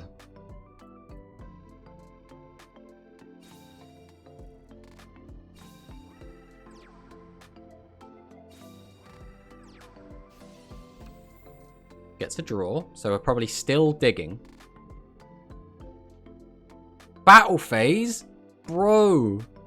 I've got lethal on board.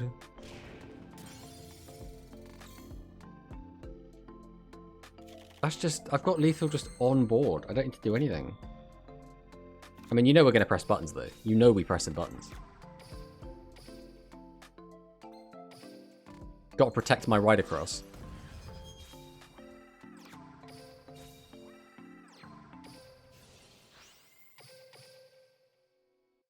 Go, 7's Road Magician.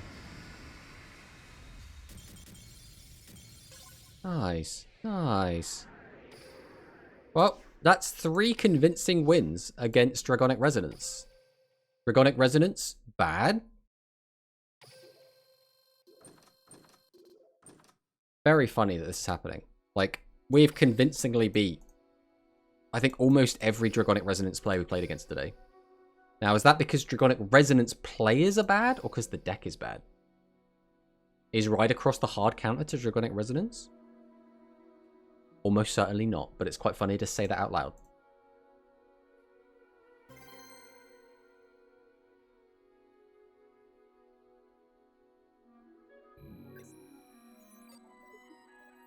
F2 3-man from the United States of America. Playing the Mimi. This is actually our first Mimi opponent today. Is this going to be Aqua Aggro? Is it going to be Disco Fever? Although we've played against this map before today. Oh, but this is a new map, so that's probably why.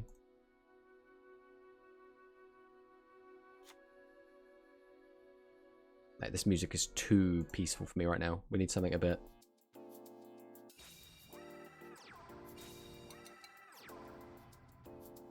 Okay. Still somber. Bit more of a beat though. Let's go with this.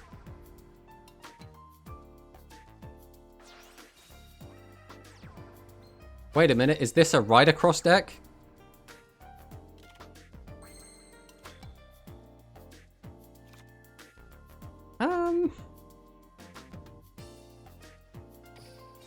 Sure, we'll just do this.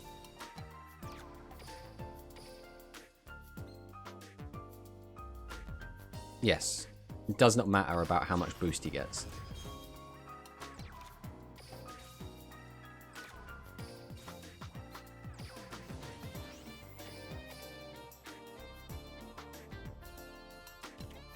Widespread, okay.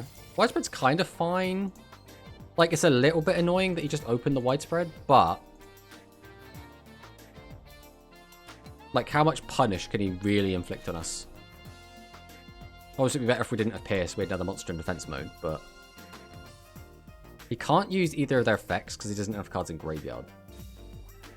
So he's just going to be looking to just beat down.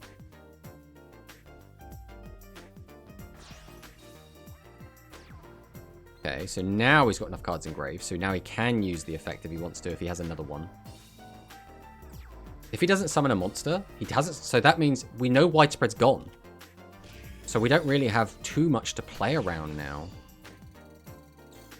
If we can get a decent hand here, we could be in this. That's a lot of high-level monsters. Okay.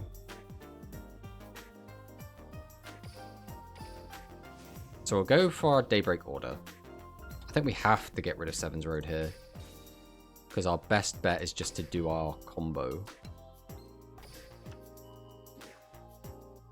Yeah, we'll add Rightful Magic here as well.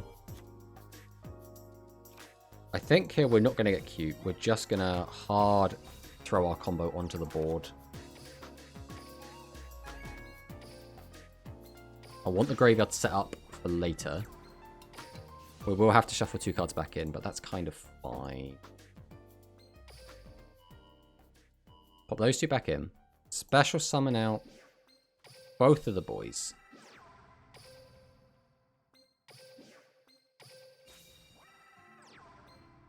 We'll use Hilt's effect to boost him. Then I think we are going to fire Righteous Magic, and we are going to get a little bit greedy with this. And we're going to hit Seath. I think that is the play. We go to battle. We always attack with this first, because this plays around Recital.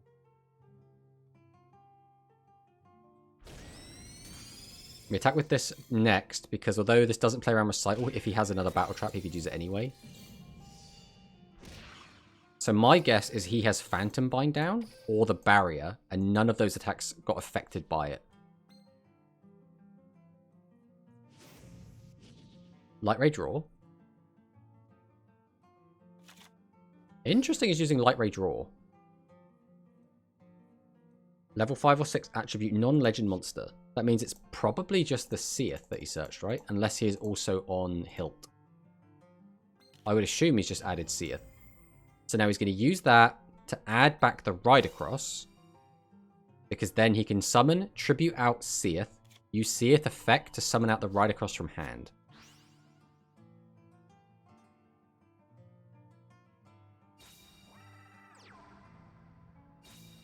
Okay, so we're still on Piercing. We've got out Masaki. Tributes 2. Summons out the Ride Across. Ride Across. Ah, so you drew 2. That's the only reason to do it this way.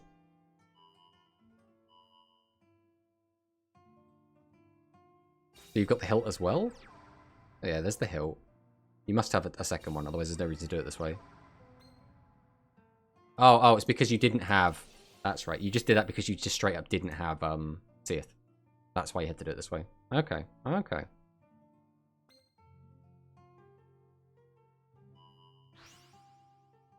On the plus side, we are not losing our whole board here unless he trades into us.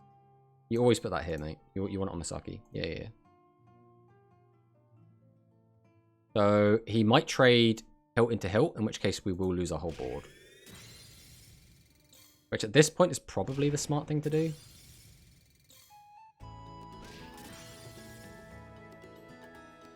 Unfortunately, our back row doesn't do anything when our opponent is the aggressor. Alright, we'll activate our skill.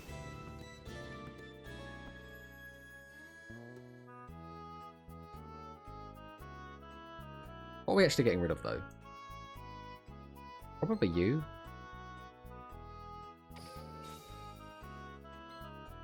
We'll show this.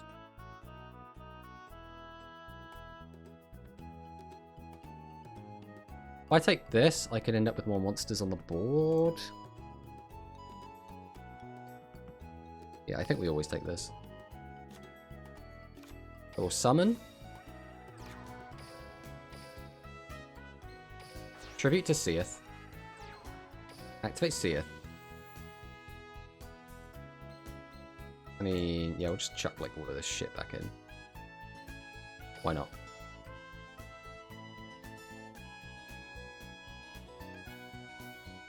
We'll summon out our Ride Across. We'll go ahead and activate Rightful Magic. We can Ride Across. Summon out the Masaki. Go to battle.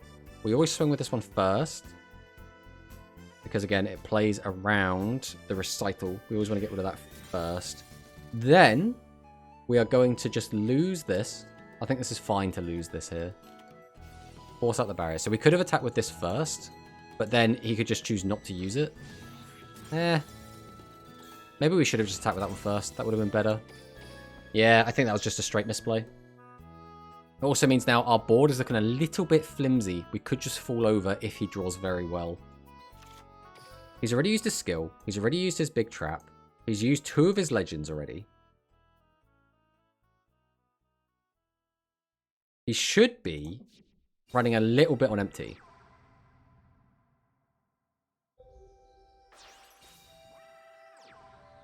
Oh, that is very unfortunate for us.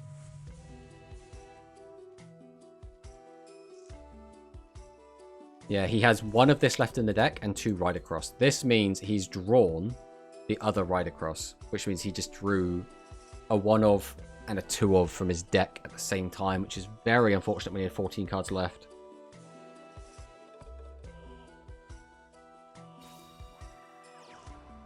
Yeah, now all he needs is 1,000 attack and he's got game and there's nothing we can do about it. So unfortunately our back row is a spell card. Yeah, that's just game.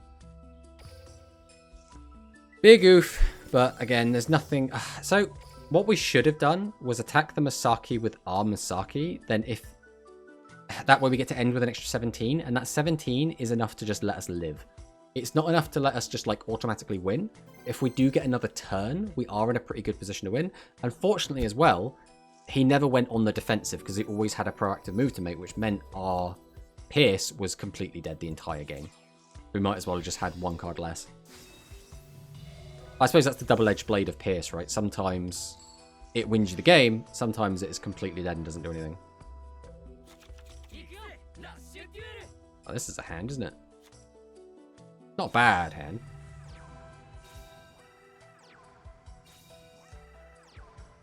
I don't think our opponent wants to win. I mean, yeah, we'll just try and get this over with as quickly as we can, I guess. Is there any reason to use this to get rid of that? I guess there is. No, there really isn't, is there? So we'll just do this.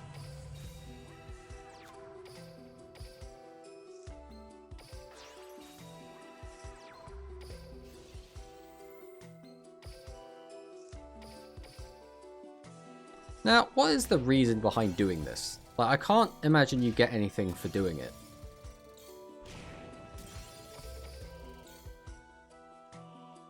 Like, you don't really get any dual rewards for doing this.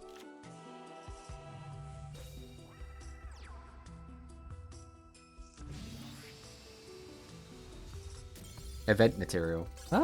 Yeah, actually. That does make sense.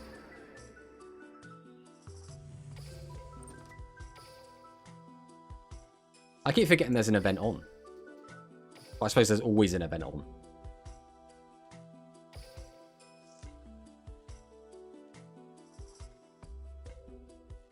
Let's jump into another game.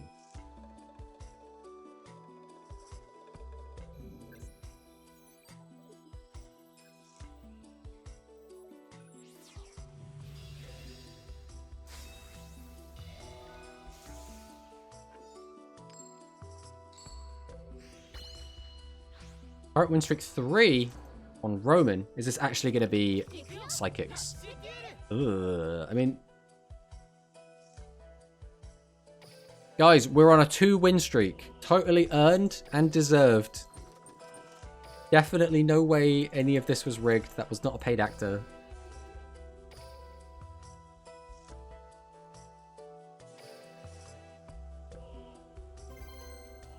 Yeah, the Alito event is... I mean, the events are always great, right? Alito is a pretty cool character. I do like the Battling Boxes. I've only actually played them again in Limited, so I don't know how good they are, like, constructed, but very, very fun and Limited. It's another Luke. Let's see what he's got for us today. Ooh, ooh. Ooh. Ooh. I mean... Kinda. I think I'm going to tribute set this. I feel like there's no good way to play this hand, so we're just going to do this. Potentially, we can... All we need is 2 normal summonables, and this hand turns on. So...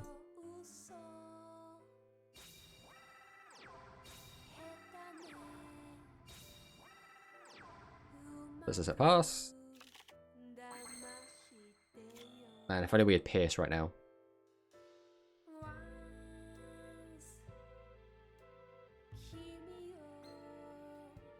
I think we just chill, right? We'll flip summon the boy. Summon out these guys. I think we do still have to get rid of this. I don't even need to mill. We'll just go straight battle here. Let's hope this is not the 14. There was the 14.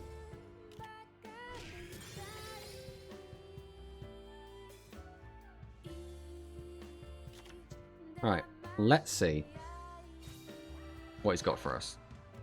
Oh, is this actually going to be the skill with Dragon Sage? That would be cool.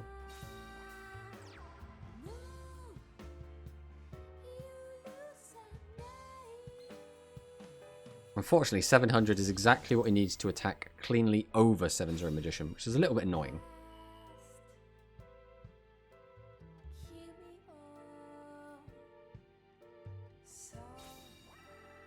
Are we really only losing 200 life points? Oh no, you're okay. We are still on Resonance. We are still snoring on Resonance.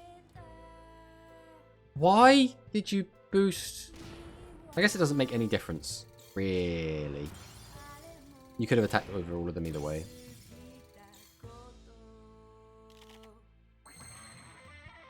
That was very unfortunate draws. Put Ride Across back. We will reveal that we have Ride Across in hand. We'll grab you out. We will add the Rightful Magic. Summon the Masaki. Tribute for Seath. Activate Seath. We have plenty, so we don't have to worry too much. He needs to shuffle back specifically Warriors, because Spellcast is going to be Ride Across. Summon out the Ride Across. Activate the Ride Across. Put these two back in deck. Summon out the Hill. Activate the Hill. Do I just shotgun Rightful Magic? I'm tempted to. Just because he's probably going to have a Slayer anyway. So it's like, the hell with it, right? Let's just blast. If he's going to pop the back row anyway, we might as well throw it out. We are still above 48, which is exactly where we need to be. I mean, it doesn't really make too much difference because it hasn't really got a set back row, but...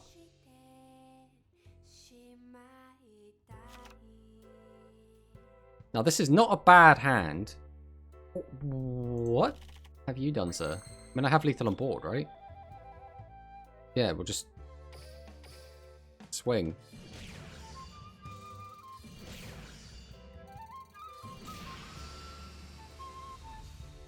Neat. I mean, yeah, we take those, I guess. Oh, and I think that is probably going to do us for today. We have gone a little bit over our usual streaming time. Usually we would have finished about 10 minutes ago, but we were having a good time. All in all, this deck is fun when it works, I think is the best way to describe it. Sometimes, like there, we had one normal summonable monster, and we managed to transform that hand into summoning 3 guys, getting a spell card to our hand, and then having a 7's Road for the follow-up. So, like, the deck can do stuff. Is it going to be a good deck? I don't know. I don't know about that. Thanks for showing us what the deck can do, which is not a lot. Yeah, I think that sums it up, right? The deck does do stuff, and it can break some boards, but it is a little bit reliant on very weak cards to get the job done. When you combo them together, it can be okay. When you use the skill, it can be okay because you can fix really bricky hands. Outside of that, not super impressed with it. But we will be back again on Thursday when we will be playing some more Rush Duels, which I am very much looking forward to, and I hope to see some of you there. We also did get the gifted sub earlier, so thank you again to... I know Sandbox received the sub. I believe, was it Bismuth that gifted it? I think it was Bismuth. I can't see. My feed is not reporting it. But thanks again, everyone, for watching. And I hope to see a lot of you back on Thursday. Toodaloo.